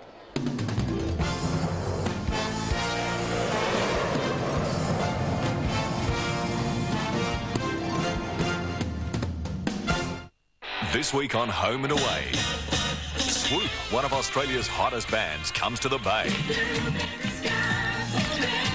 But that's not the only hot story in town. There's far too much gossiping goes on. What's he busted for? I can't bear it any longer. What are they searching for? What are you doing here? What are you doing here? Are they on together? Marilyn, it sounds as though you're in love with him. Or are they about to split? And you want me to tell you whether you should end the relationship? Home and Away, weeknights on Channel 7.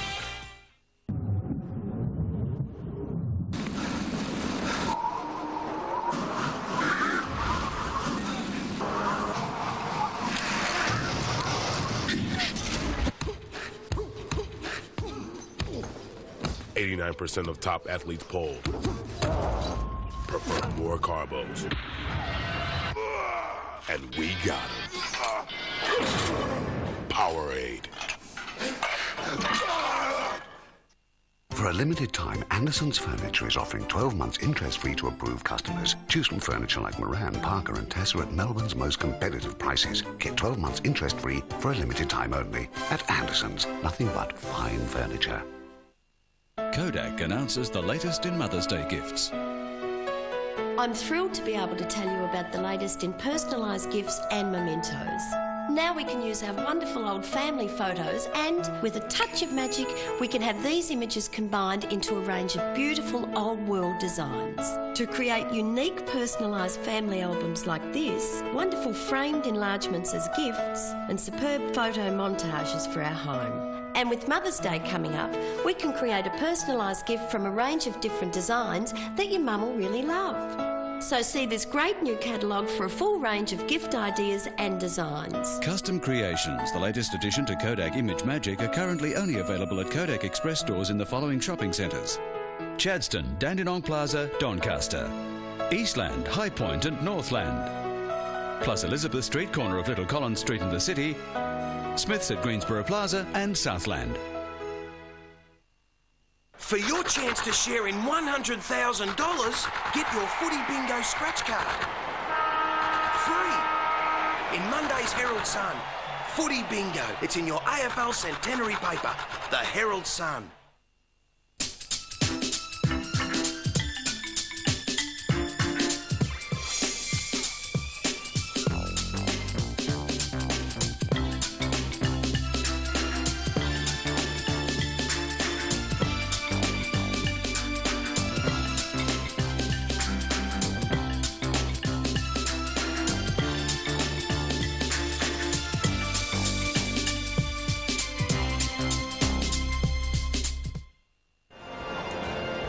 Talking footy on Monday night with Bruce on the panel, and our special guest this week is the Eagles coach Michael Malthouse, and that will be interesting, I can promise you that, tomorrow night.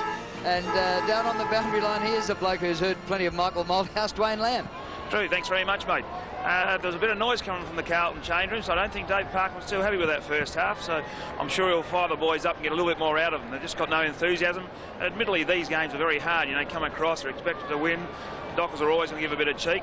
5 goals up. Gerard was just telling the boys that it's only a half a game, there's a long way to go, and they've got to continue on with that same enthusiasm and keep the pressure on the players, and they're half a chance. thanks, Lammy. Well, it's interesting that the Dockers were out clearly a couple of minutes before the Blues. So I think the veins on the Carlton coach's neck might have been sticking out for a couple of extra minutes then. Well, it's certainly a red-letter day so far for Fremantle, because the previous highest score was 49 points. They've already kicked 51 in the first half of football, so they're a long way in front of what they showed last year. Well, let's have a look at the stats, and clearly Fremantle on top, apart from handballs, where Carlton have really been under pressure and had to use handballs plenty of times to get themselves out of trouble. Yes, and that centre headouts too, Drew, 6-2. When you think that Madden and Allen coming in against Bandy and then Hines, the second string for the Dockers there, I mean, you think that might have been a little bit different. But it's really the structure of the Carlton forward line which is so different to what it normally is, obviously in the absence of Kernahan and Pearce. And then also adding to that problem is the midfield that normally feeds that forward line. Williams, Bradley certainly I think has tried his heart and has been probably Carlton's best player. Brown, Ratton, Camporelli, that sort of player just haven't been able to assert themselves at all so far in this game. Well, Fraser Brown, a couple of spells on the bench, but he's had one touch. Clappe's had one touch. You're looking at Ratton, last year's best and fairest in a premiership year. He's had 9. Camporelli just half a dozen. Williams has only had 10. He's had a tough time of it, Greg Williams. Murphy's had 3. Justin Madden was benched after about 20 minutes. Touched the ball once. He's starting up the start of the game now. Matthew Allen is coming off Brown and Murphy.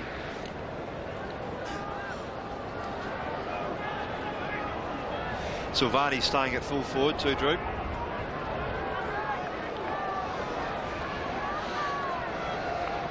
Well, Big Harry, 314th game. He's been tailed up by a 6-gamer. Yes, and Earl Sporting at centre-half back, Michael Sexton to centre-half forward.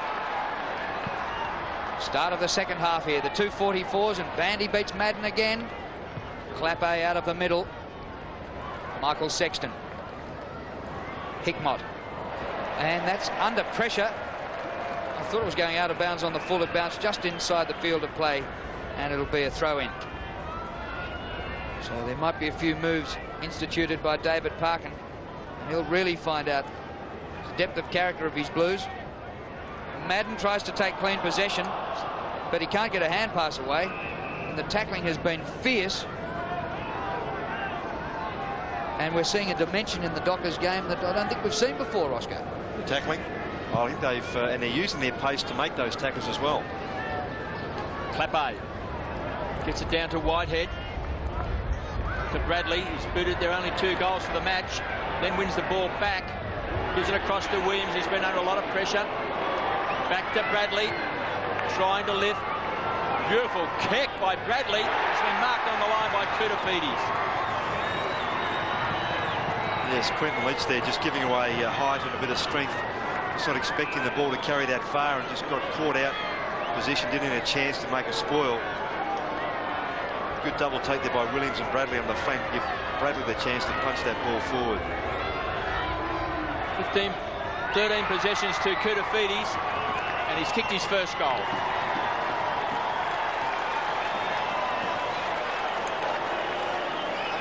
Well, they've been able to get the first foray forward to Carlton at the start of this third quarter. But Bradley's featured in most of it, and the double take here between he and Williams sets up Bradley to get that chance to get the kick forward. Just here, Leach, you'll see, just gets caught out of position a bit here, not expecting the ball to carry that far. And when he realises he has to try and make the spoil on Koutoufides, he's too late.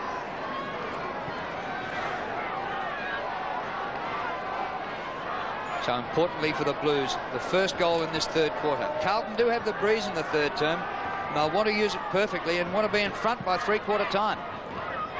Bandy beats Madden again. Godden couldn't get it out. It's tough to get a possession in there. Whitehead, a good hand pass. McKay under pressure. Sexton comes to Godden. High tackle. Free kick against McKay. Hardly any breathing space in that centre square for the bounce downs. Kick by Godden, short of half forward. Man almost pushed into it by Spalding. It comes to Wills. He taps for himself. Christou and Wills, they've had a race before which Wills won.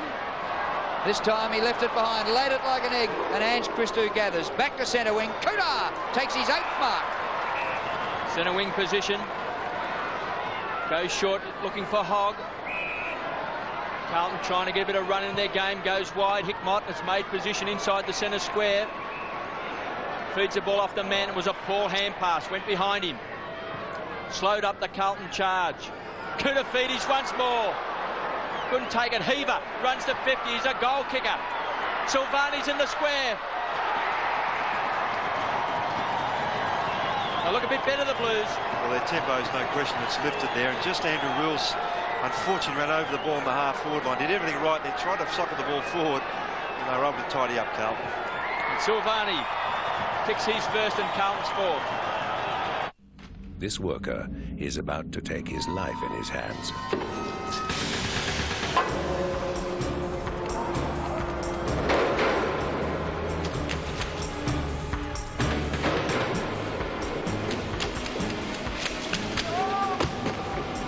If you don't have separate roadways for vehicles, your workers could become just another statistic.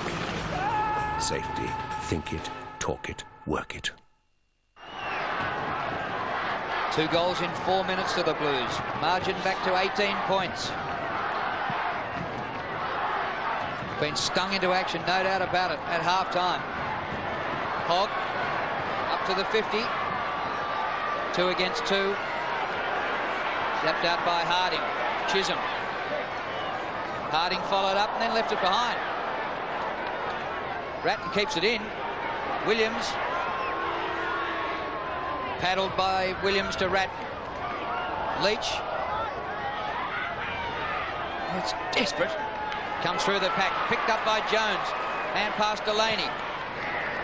He's kicked to the centre of the ground. Oh, McKay camped underneath it. That was a real tester for him. He didn't take the mark, but they got the ball through Hogg to Koutafidis.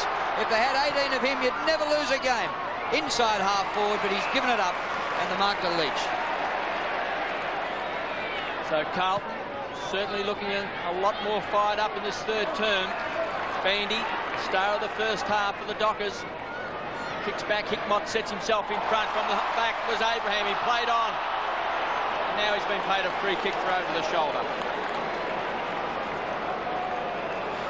The umpire obviously thought that Hickmott had a hand on it first, otherwise he would have paid the mark.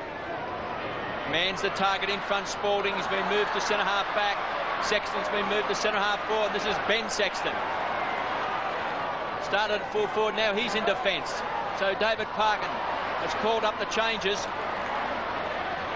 Mitchell over the top of the ball for the Dockers. Mackay with a wild punch. Camporelli with strength. Comes away. He's caught. Good tackle by Madigan. Ball kept in by Kickett. Wonderful play.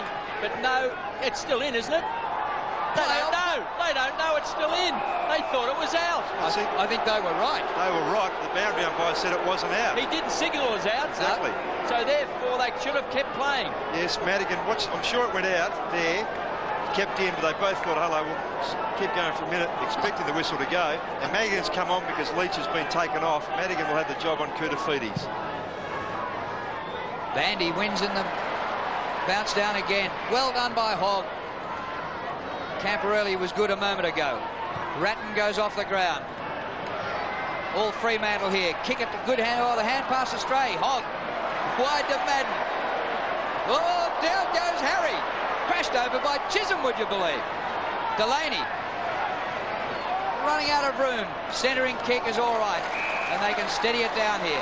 Bandy again. Bandy says, nobody on me, I'll go to centre half forward. Spalding drops the mark. Christou, hand pass to no one. Hines for the Dockers. Tackled when he hasn't got the ball. Christou gathers for the Blues. Back to centre wing. They hooped that one. Bandy got a hand to it, ball out of play.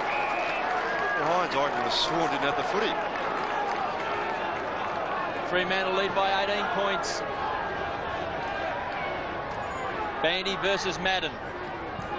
Got his hand to the ball. Koutafidis been sensational in this third term.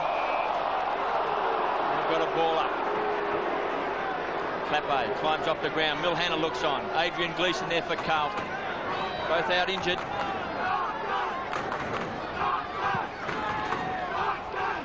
Madden with experience, couldn't quite get his hand to the ball. Norrish. Ball back to Mitchell. Quick hands over the top to Ben Allen. Quick kick into the forward line.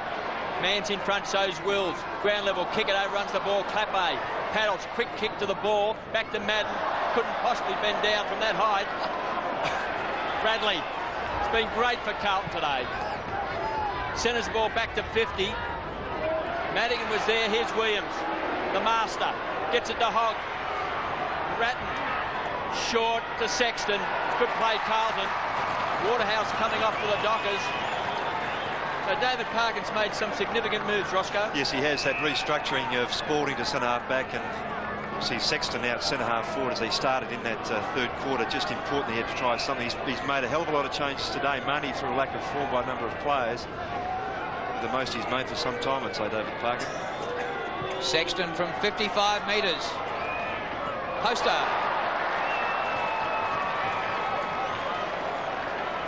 There's no question the intensity of the Carlton players has lifted. Their ball handling has been much better.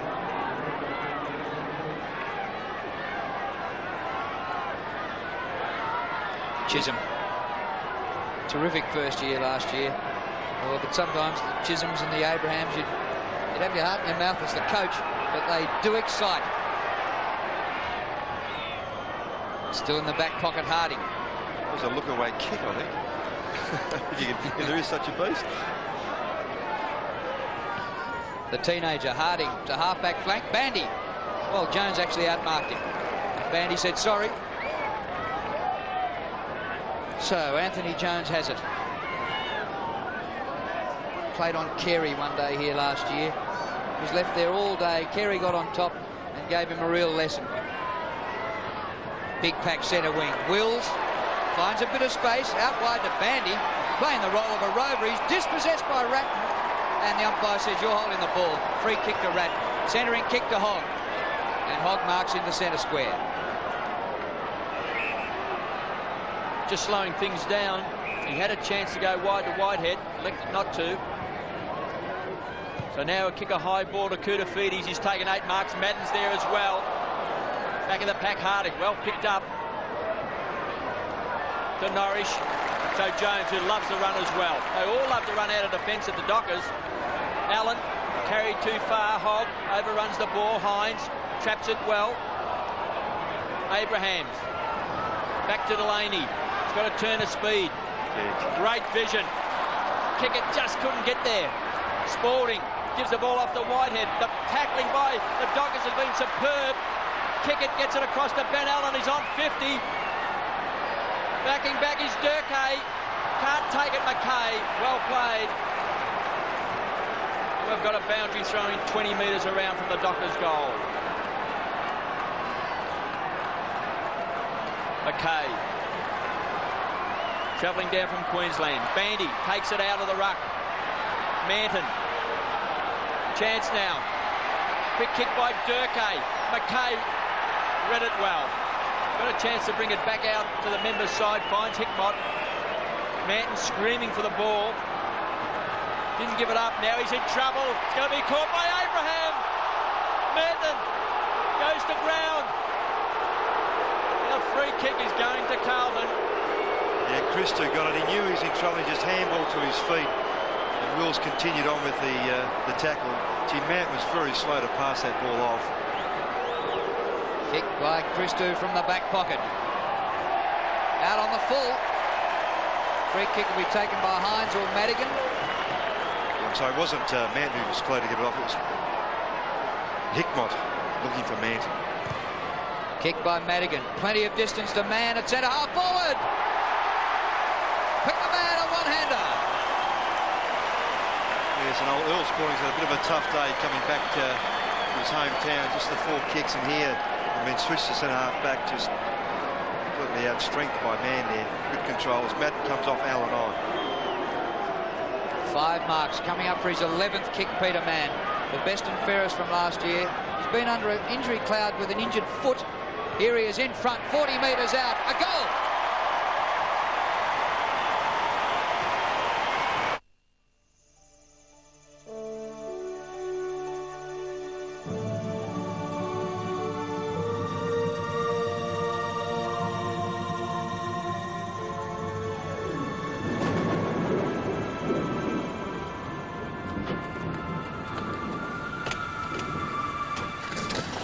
Four-wheel drive or two-wheel drive, petrol or diesel, outback or in business, you can trust a Triton double cab ute.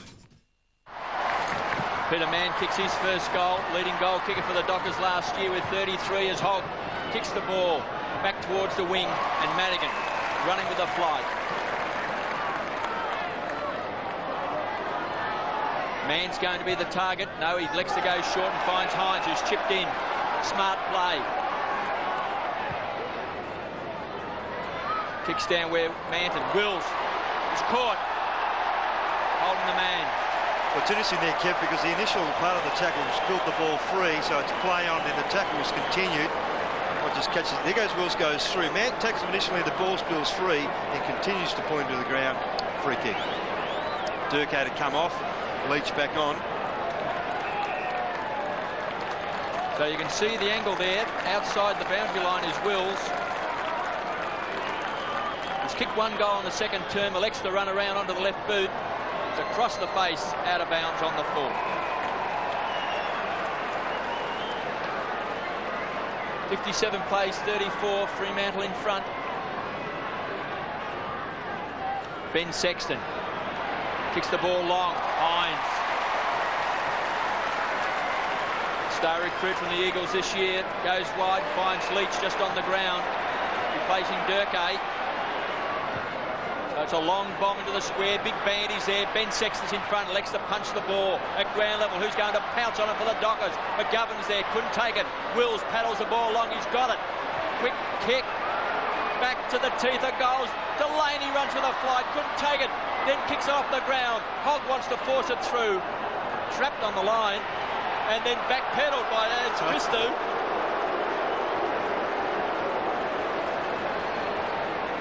So I don't think it was a good option by Leach to kick the ball long with that long bomb in. He had a couple of players short, particularly Mann, who'd worked very hard to run into space, and running straight at him. It was probably about 5 metres in front of Spalding, so that should have been where the kick, I would have thought, should have been directed.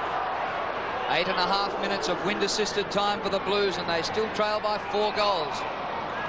Interference in the marking contest. Allen to take the free kick. Wide to Hickmott, just behind centre wing. Up to half forward with his kick. Jones at the back, can't mark. Well, this man kick it can. Kick it to the centre of the ground. McGovern, a tough one, but an excellent mark taken by Heaver, who made the most of that with Mitchell. There was a real collision coming up then, and Heaver did well. His kick to the 50.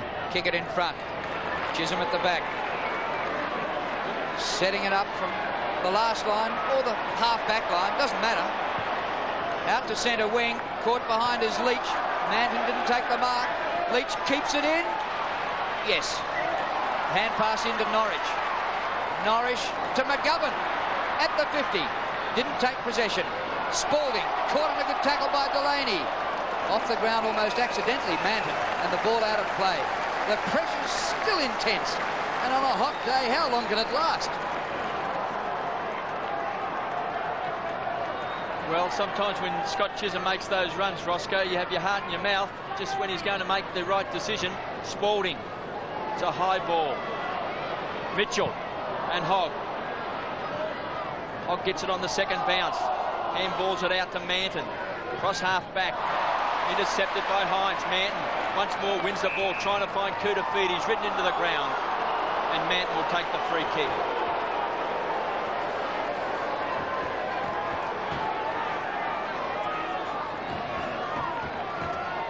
Blues still trail by 24 points.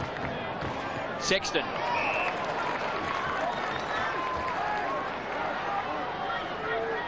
One of the most underrated players in the competition. He's been moved forward to give the Blues a lift. Whitehead drops it. McManus. He's very good early, twisting and turning. Finds kick it across half back. Just whistles a long terra firma to McGovern. He's off and running. The ex-Swan has 3 bounces. He's a long kick. He's going short. Doesn't find Mann. Quick snap by Mann around the corner. He's kicked it. No, he's hit the post.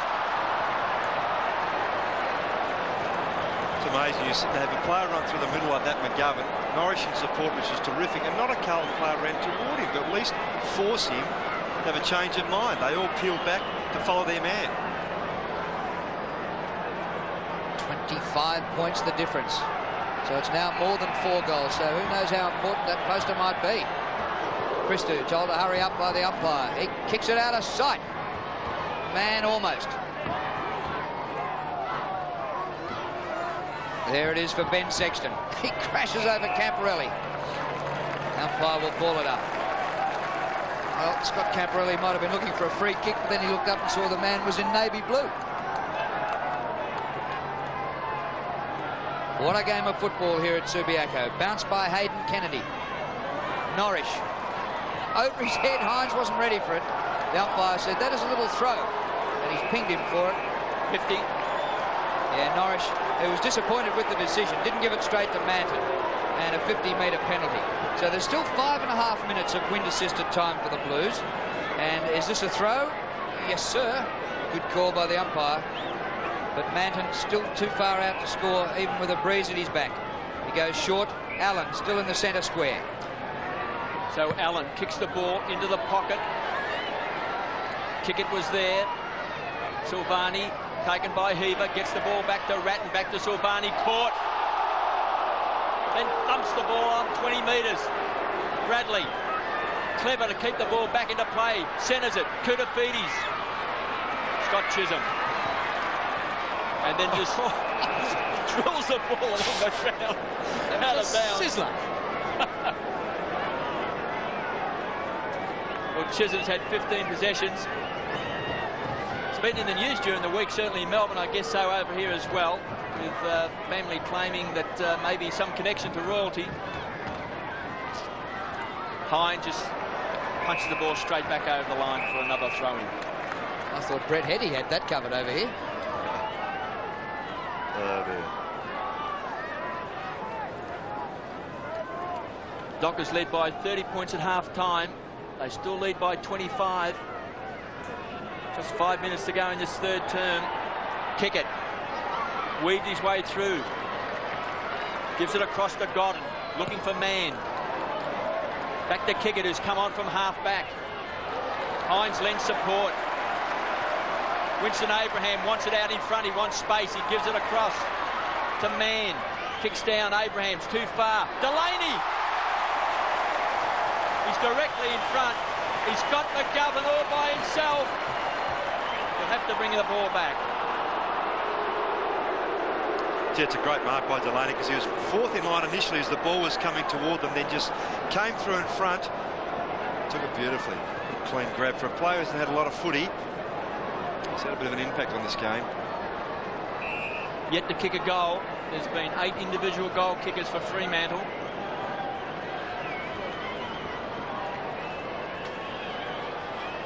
Tony Delaney.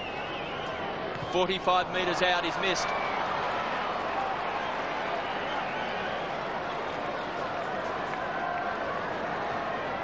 Just over 4 minutes remaining. 60 plays 34. Can Carlton get off the ropes here and get up and win? Well, they're like the boy with the barrow. The job's in front of them. Here's Spaulding. He's got it behind halfback. Allen, spoiled by Hines. Camporelli at ground level. Chance for something here for the Blues. Hogg had the hand pass blindly. Chopped off by Kickett. Little give to Godden. Norrish. Run down by Bradley. Good tackle, Craig Bradley. McGovern sweeps it wide, and it's all Fremantle out here. Godden. Here's kick up to Delaney again. Duke of Earl, Spaulding. Oh, great tackle. Abraham. Don't tell me he's going to kick another miracle. But no, not this time. See how he backhanded picked up that ball? It was just clever. And then just perhaps a little bit lackadaisically shooting for goal. Good pressure to put Spaulding off. Then just picks up backhand. Here thinking, now do I centre it? He looks, nothing there, have a shot, out of bounds. Well, he's kicked the goal of the day, taken the mark of the day, and he's laid the tackle of the day. He was just in two minds whether to centre that ball, as you said, Roscoe, and in the end, the kick was a poor one. McGovern with the flight of the ball. As Waterhouse prepares to come back on for the Dockers. I think it might be Abraham to come off too. I wouldn't suggest it'd be for that effort. Hines pushed Matthew Allen underneath the ball in his back. It's Abraham, the player, to come off. 3 marks, 11 possessions to Allen.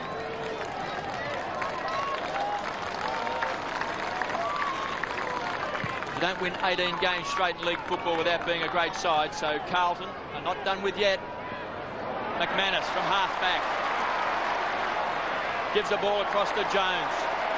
So it's rebound football by the Dockers, kicks to space. Big Bandy out in front, traps it. Great agility by the big guy. And once more, the kick is a poor one. Not quite finishing off their good work from upfield. No, they're not, but it's a good confidence thing for Bandy anyway, just to be able to tackle like that, turn, steady. You can always improve the skill level. He's taken to the oval ball pretty well. My word. The ex-basketballer. Mackay, just under 3 minutes of action left in his third term. Ben Sexton in front at the back, Hines. Kicks back inside 50, Manton did well. Gives it back to Hickmott. He's got a chance to go over the top now to Mackay. And Carlton maybe can set it up from half-back through Whitehead. Bradley taken off the ball by McGovern and then forced to soccer, and it's out of bounds on the full. So well done by Andrew McGovern then. Jared Neesham down on the boundary line. He'd be very happy, but still a bit worried that maybe it's not all over yet. The margin's 26 points. Norrish bursts away from Heaver. Heaver put good pressure on and got him. Norrish concedes some ground. Harding breaks the tackle of Spalding. Man in the chop. Oh, excellent mark to Michael Sexton, who's back at half-back. Yeah, Spalding back to centre-half forward. Under 2 minutes to three-quarter time. Kick by Sexton. Fly by Spalding. Bradley tries to keep it alive, but it's out of play. It's 9-6-60 Fremantle. Carlton have managed just 4 goals. They're 4-10-34. And will we see this winning run of 18 straight come to an end at Subiaco Oval? Craig Bradley with 2 goals, 22 possessions. It's been outstanding for the Blues. Kept them in the game in the first half. Kudafiti's been very good in this third term. Gave some spark to the Carlton forward line. There's Bradley once more climbing off the bottom of the pack. 26 points lead to Fremantle, and their fans are starting to cheer, urge them on. Harding down towards half forward. Allen too tall. Short to Hogg.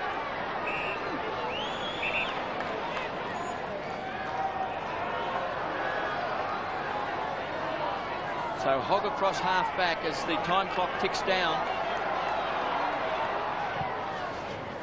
It's into Spalding territory. Up high was Hines. Jones bumped off the ball. And Ratton sees the ball over. Just 14 possessions to Ratton today. Not one of his better performances. Yeah, they've all been generally under pressure too, Kev. Last minute of the third quarter. Hasn't been much going on the scoreboard. Fremantle have kicked 1 goal in this quarter and Carlton have kicked 2. Clive Waterhouse gets the ball out to Allen, who was tackled before he got the ball, and the free kick goes to Ben Allen, the Dockers skipper. Jared Neesham wanting it long to the forward line. Allen goes in that direction. Man on the 50. Good mark. Terrific mark. And a very good opponent with Michael Sexton. That is excellent. He goes in short. Bandy! Right in front. 35 metres out. And he'll just about be kicking for goal after the siren. And wouldn't this be an important goal for the Dockers? It's into the breeze in this third quarter. They could stretch the lead to more than what they had at half-time. Terrific hands, Daniel Bandy. Just allows the ball to come into them. In round 3 of 1996, Carlton crossed the Nullarbor to go up against the Fremantle Dockers at Subiaco. The reigning premiers from the year before were going for 19 wins on the trot, which was a magnificent record. But unbeknownst to Carlton, Fremantle had some different ideas for the reigning tall blue poppies. Well, the question's been posed many times, Drew. Without Pearce and Kernahan, could Carlton kick enough goals to win? Well, they've only kicked 4 goals so far to three-quarter time. So all of their championship qualities will have to come out in this last term if they are to continue on their winning streak. Bradley, who's been fantastic for the Blues today. Looking a little bit tired too. His first game for the year after a hamstring injury. 18-4, Kev. It's been a good effort under pressure. Clappe started the game on the interchange. McGovern with quick hands. Kicked off the ground by Leach. Peter Mann. He's got a chance to give it across to Abraham. He does it. Twinkle toes. Kicks the ball. Here's a chance set up here. And kick it all the way down from half back as marked. Well, he's been to 5 league clubs. Carlton's not one of them. Interesting too, Kev. There's no one on the mark. But he hasn't kicked a goal in all of last year and so far this year. Started his AFL career with Fitzroy. Went to West Coast. Went to St Kilda. Went to Essendon. Now Kenny popped this through. What a great start by the Dockers.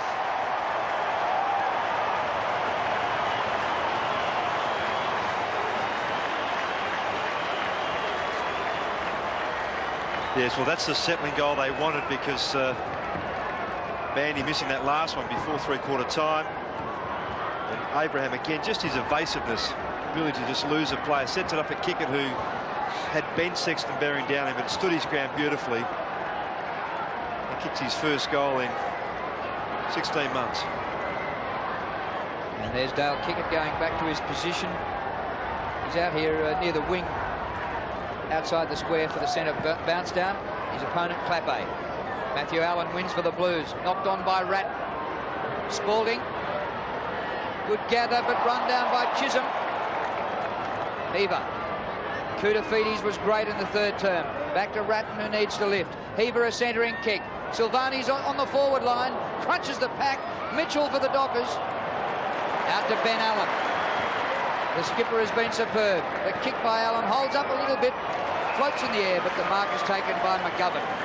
It's 67-34. It'd be nearly a miracle if the Blues got up to win from here. And I'll tell you, if the Dockers win this, they'll treat this like a premiership. McGovern down towards McManus, punched away by Bradley. Well, with West Coast Roscoe being beaten today by about 10 goals, and if Fremantle can beat Carlton, maybe you might see a change in the balance of the strengths of the sides in Western Australia. No doubt there's been a contrast in results today, Kev. McManus, man in front. Abraham can't keep it in. Bradley can. Does well to Camporelli. Feeds it back off to Sexton. Goes short to Spalding. Couldn't take it on the half volley. Clappe. He's looking for some option. Kicks down to Silvani in front. Oh, pop one high there from O'Reilly. Yes, while this was happening, Camporelli off and Murphy back on. There's the over the shoulder. I played that forward. Silvani started the game at fullback. He's moved the full forward, kicked the goal in the third term. They need this early goal, Carlton. Silvani, he's popped it through. Great kick.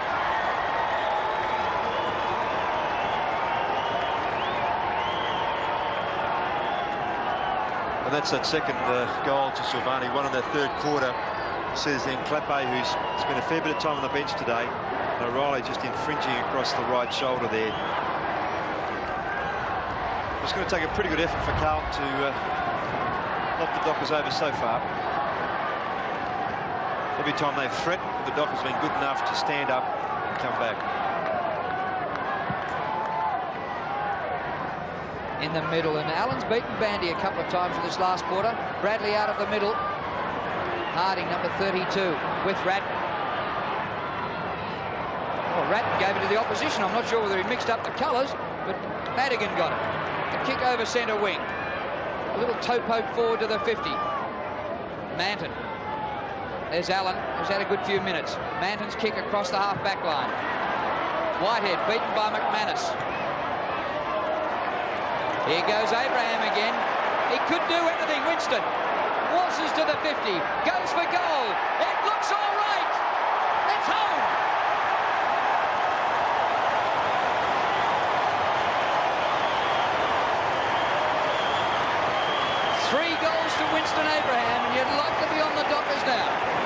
amazing, Drew. It's the third time he's been able to stroll in like that, get control of the football. Watch this, and no one comes toward him. He almost stands still once he gets to 50. And only at the last minute, it looked like it was Allen that comes across his path. Just far too easy for him. Well, two of the most exciting young players, I think, in the game, Winston Abraham and also Bandy for Fremantle. Taken away by Mitchell. Kicks up towards Wills. Durkay traps the ball. He's got pace as well. And he's got evasive skills also. And it's been marked by Wills. He's going short. He's looking for McGovern. So Carlton a little bit slow in picking up their man. Well, he had Abraham out on his left-hand side all on his own for some time. One or two options there, man or McGovern. Well, I've always regarded McGovern as being a pretty fair kick, Roscoe. Yes, he's a very intelligent player. It's good value for the Sydney Swans, and Derek Newsham acknowledged that and picked him up. Started on the interchange bench. So Andrew McGovern, 40 metres out. Well, we've missed.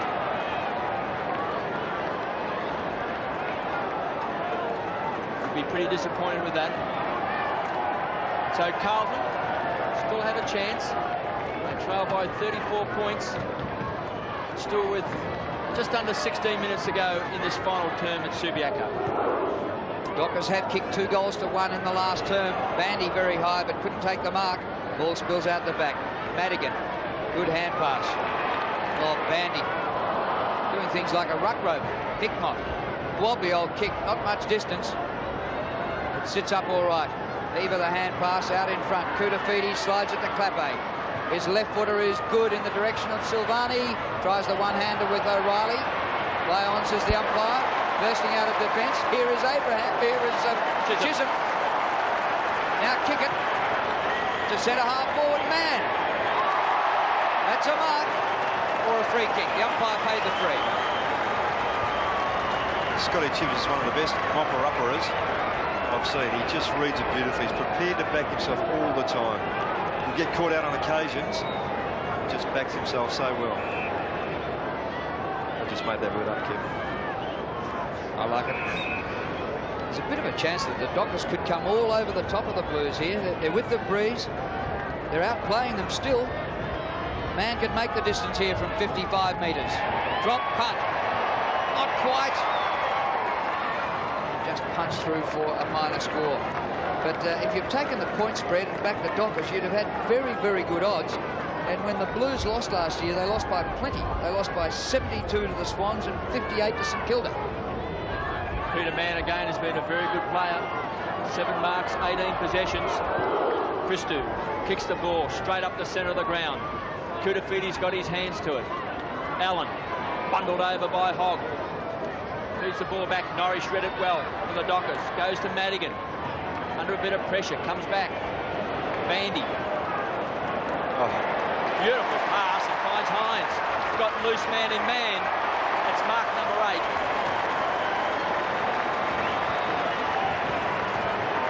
Well, maybe Peter Dean is the general of their defence because they've missed him badly in the back 6. Oh, yes, I mean, everyone's got injuries, Drew, but you lose a player of the calibre of Dean. You haven't had Hannah. You lose your 2 key forwards. So he kicked a goal in the 3rd term. Can he make it goal number 2? He can.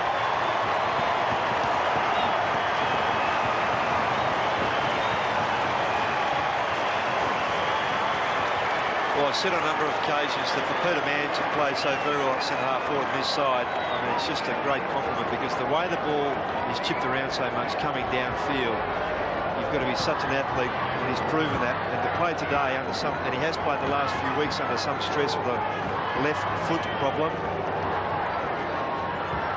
It's been a manful effort. Umpire Jeff Caulfield has it in the centre. 13.5 minutes for the Dockers to keep going against the Blues to cause a major boil over. Norris a bit of a fumble, pressured by Murphy. And Murphy once again takes it away from Norris. Ball out of play. Throw in, out of side. It hasn't been a giant crowd here today. In fact, Subiaco is very disappointingly probably only about half full. But they've made the noise of a grand final crowd. And just frankly, the game's been a lot better than most grand finals in recent years. Heaver. A lucky kick to Bradley. Bradley has been a star. Keeps it low for Silvani. Out wide in the forward pocket. Pressure from O'Reilly. He's now outside the 50. And running out of room. Kick partly smothered. Clappe. Spalding. Under pressure all the way. Ratton couldn't get the ball. Kick it good. Ben Allen sensational. Bandy started the game like a whirlwind. He's had Madden taken off and we haven't seen Harry for a long time. Bandy's kick out wide to Norrish. Murphy pressures again, but Norrish beats him. Balks the hand pass and says, "You won't catch me, Justin Murphy." The kick inside 50. Here's Mann again. Beautiful handling. What a great goal.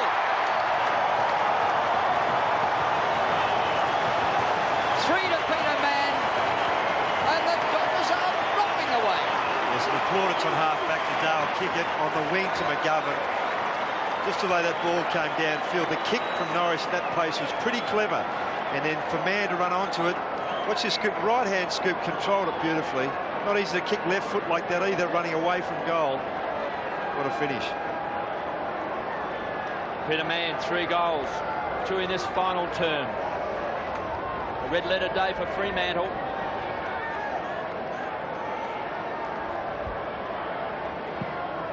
Bandy versus Allen. Allen thumps the ball back towards centre-half forward. Jones has been good all day. For Fremantle to McGovern, caught by Heaver, dispossessed. Heaver once more. Gets the ball out to Murphy. He spent a lot of time on the interchange. Short to Bradley on 50. Under pressure. Puts it out on the full. And I think today the pressure of Fremantle has been absolutely outstanding. They've used their running skills, kept not only to attack but also to defend in chasing and harassing, which has been a real improvement in their game. Harding from the back pocket. Finds Norrish. Feeds it off to McGovern. Short to Mann. And the ball just in and then over the line. Fremantle by 47 points.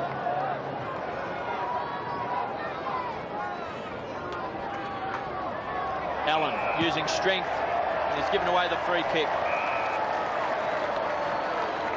So let's have a look at Bandy's stats because he's been quite outstanding. 9 marks, 14 kicks and 3 handballs. He could have had a couple of goals too, Kev. And Peter Mann, 9 marks, 18 kicks and 2 hand passes. And here he goes again with another handball. And his 3 goals also for Peter Mann. Great performance. Camporelli for the Blues, up to half forward. Harding has to wait. Taps over his head. Williams has been strangely quiet. His left footer out in front of Silvani. Might carry. Oh, good hands. 30 metres out. In the goal square is Whitehead. Can't take the mark. Well, Harding got back there. He covered a couple of them. He's a player, Drew, that's had very little of waffle experience, but has been asked to step up into AFL level, and very few players can do it with the effort that he has. And I just think he's been outstanding since coming in, playing that back pocket or half-back flank. Just does the right thing. Very disciplined. 19-year-old from Claremont. In short, and the mark taken by Chisholm. Who, according to Ross Glendinning, the best mopper-upper in the game. Allen from half-back. McManus at the back of the pack. Couldn't take it. Koutoufides has battled hard all day. Goes short. The kick carried too far. Hands Christou. Norrish has been very good. Back to Koutoufides. Feeds it off to McKay. Carlton inside 50. Silvani, the high flyer at ground level. Whitehead. Silvani does well. Feeds it out to Heaver. Chisholm. He's hard to beat. Harding and Mitchell. Finds McGovern, he'll give it back. No. Feigns the hand pass, goes short, looking for Kickett, puts him under a lot of pressure. Clappe's there, he's got to beat 2, caught by Ratton. Finds a teammate in Allen. They've got the numbers. Mitchell out wide. It's Keepings off. Just canters to the ball. Kicks into Wills, shaded the eyes from the sun. McManus picks up. He's off and running. Gives it to Wills, inside 50, should kick a goal.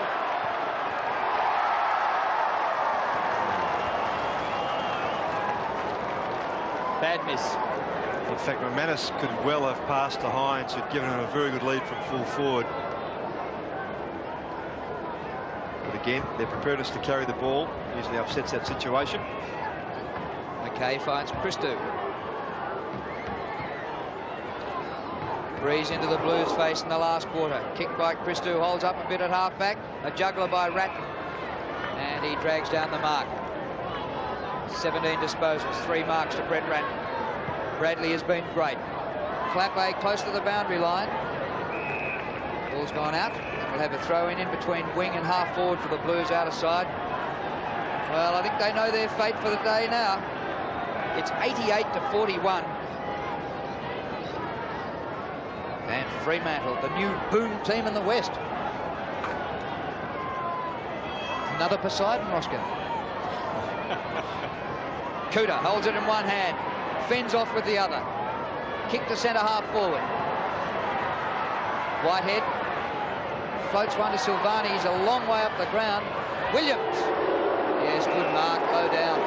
40 metres out. Bradley wants it. He goes short to Clappe. Jones did well. Sporting should kick a goal.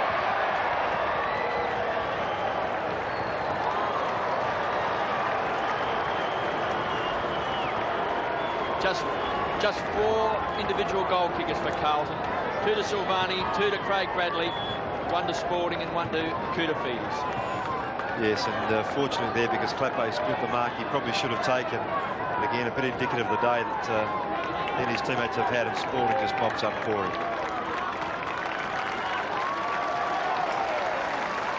Quentin Leach comes off the ground. Waterhouse is on. Kicked a goal, his first game of AFL football, the #1 draft choice. McGovern out of the centre square. It's a long bomb. Manton showed great courage running with the flight of the ball. Had the sun in his eyes as well. Gives it off to Sexton. Camporelli kicks wide and finds Bradley. 27 possessions to Bradley. Kicks to centre half forward. Chisholm. Couldn't take it this time. Spalding to Hogg. Twisting and turning. Harding. He's had a great game, the teenager from Claremont. They all love to run out of defence. He's had 3 bounces. Gives it across to Wills. It was a shocking hand pass. Caught in 2 minds. Manton was held without it. He got a bit further up the ground than I thought he'd ever been before. Well, in fact, apart from the ordinary handball, he actually went to the flank. He could very well just kept running straight. Kick by Manton, not great distance to centre wing. There's interference there. Carlton free kick. Bradley, I think, for holding on against Godden. Back from hamstring problems, Craig Bradley, but Carlton's best today. The kick inside half forward, magnificent. Oh, don't tell me. Well, he should have been a mark. He paid the free.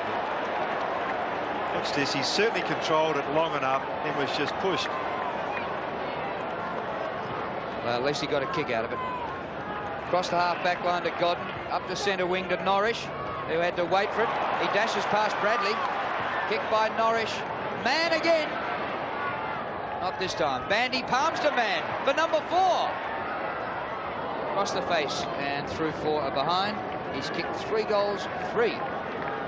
And he's had a lot of the ball at centre half forward. A 42-point lead to the Dockers, who led by 5 at quarter time, 30 points at half time, 27 at 3/4 time, and they've gone away again.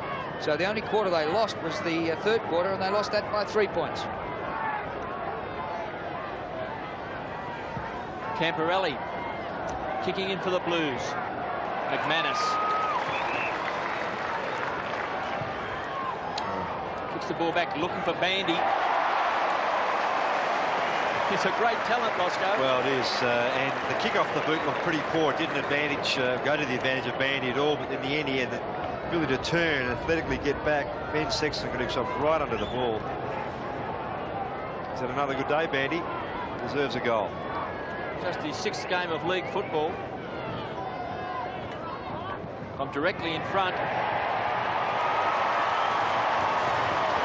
He's capped off a great day.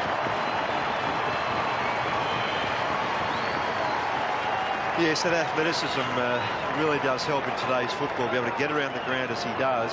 He's still got so much to learn. I know Neil Danaher and Jared Neesham are just trying to teach him as much as they can, cram football knowledge into him. He's a very good student.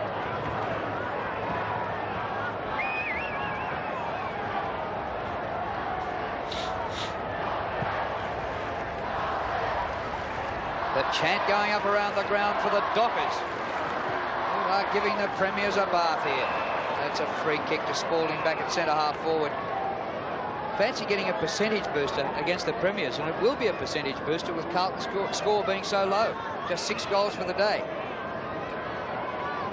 Silvani with O'Reilly. The kick not going in that direction. Williams outnumbered 2-1. He had no hope, and the mark was taken easily by Chisholm. Across the half-back line. Kick it. They do it all day and so confidently. O'Reilly up from full-back to centre wing. Durkay. Not a bad kick by O'Reilly. Gary Durkay in between half-back and wing, out of side. Just under 6 minutes remaining in the game. Pace by Norrish, tapping the ball for Wills. Camporelli was back there, finds Christou. Still full of run. Gee, they're fit, I can say that. Kick by Christou. Koutoufides almost. Amazing how often it goes from Christou to Kouta, but he hasn't got it this time. Allen, back to half forward. Man puts on the spoil. Illegally, says the umpire. Carlton free kick to go to Sexton.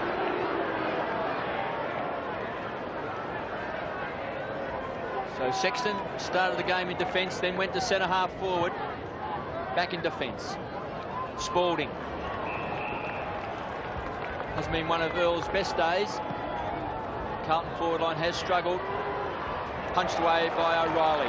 Ground level. Allen, the big man, does the roving. Gives it across to Hickmott. To McKay. Caught. Great tackle by Abrahams. Hickmott's caught. Abrahams has got it. He's off. A couple of casual bounces. He's going to take them all off. Wills traps it at 50. He's caught. He's got man. He's booted 3 goals. Kicks a poor one. And Christou gives it across. Ben Sexton out of defence. Clappe running with the fly to the ball. Whitehead battled hard. Jones has been very good at centre-half back for Fremantle.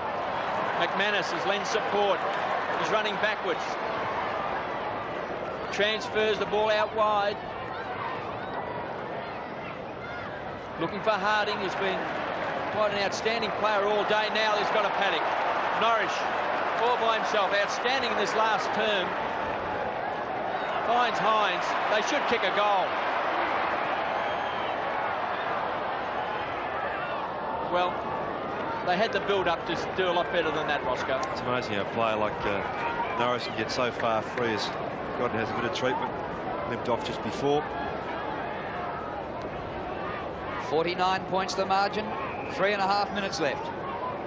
Christou. Where's Koutoufides this time? It's in his direction. Allen's there. Bradley. There's Koutoufides. Off to Allen. Matthew Allen. Spent a long time in the wings. Looks as though he might have stepped ahead of Harry Madden today.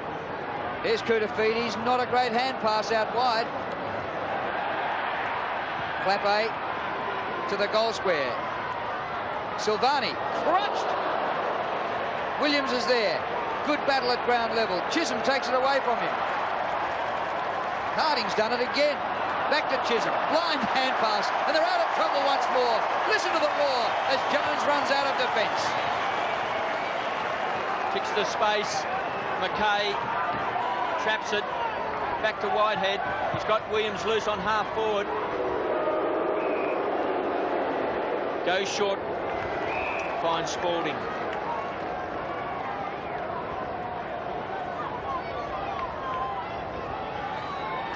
So Earl Spalding has kicked 1 goal in this term. Just the 4 goal kickers for Carlton.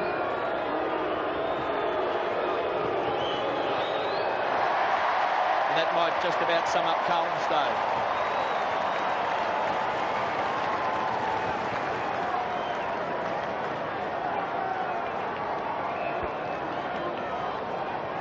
And Dwayne Lamb is down the boundary line. Yes, Tony Godden rolled his left ankle, so he's icing up now and won't be playing any further part in the game. Hope it won't stop him celebrating. They're all about to celebrate here in a couple of minutes' time.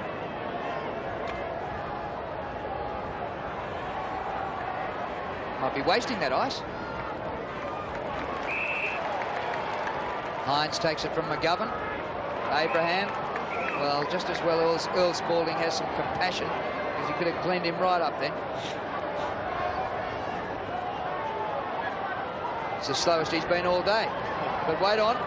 Anything could happen. He's caught. And the umpire's pinged him for holding the ball. Well, he did have 18 chances. Yeah, and he did actually bounce the ball when his jumper was being held onto by Earl Spalding.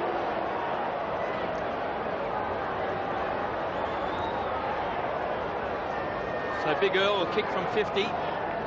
The mighty Ajax was beaten going for his 19th successive win. Magic number. In the world of racing. And unfortunately, Carlton also are going to fall at that hurdle.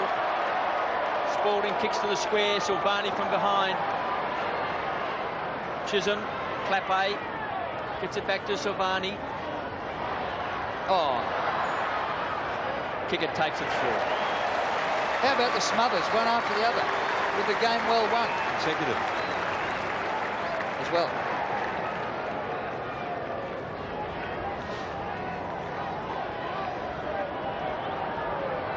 Scott Chisholm, one of the great talents of the game. Perhaps the prince of the back line. 13 votes in the Brownlow last year, just 15 games. He's the sort of guy who will capture the attention of the umpire, carries the ball, exciting player. He's done some great things as well today. Manton. Been an undermanned Carlton today. No Kernahan, no Rice, no Pearce, no Dean.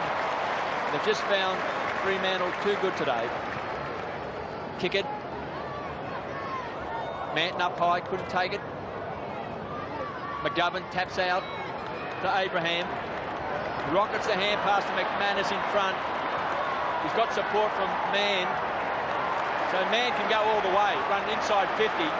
He's kicked 3. He's had 3 bounces. Should kick his 4. Great play, Fremantle. And that's 4 in the second half, 3 in the last quarter to Peter Mann. Yes, and again, the ability to carry the ball from half back by the Dockers finds player with space, and they just take everyone on. It's not such an easy kick to have a shot from goal if you've run like that, but he had the good sense just to settle, steady with a couple of shorter steps, popped it through. And again, no one prepared to run toward him. Well, what a day at centre-half forward. 9 marks, 21 kicks, 4 goals. Just 14 seconds left. The Dockers are over 100, and they'll win by over 50, unless the Blues can get a goal here in the last few seconds. Hogg taken off the ball by Mitchell. It's been a great performance by Fremantle. Abraham out of the middle, and there's the siren. And Fremantle have won, and Carlton's winning streak of 18 straight has come to an end.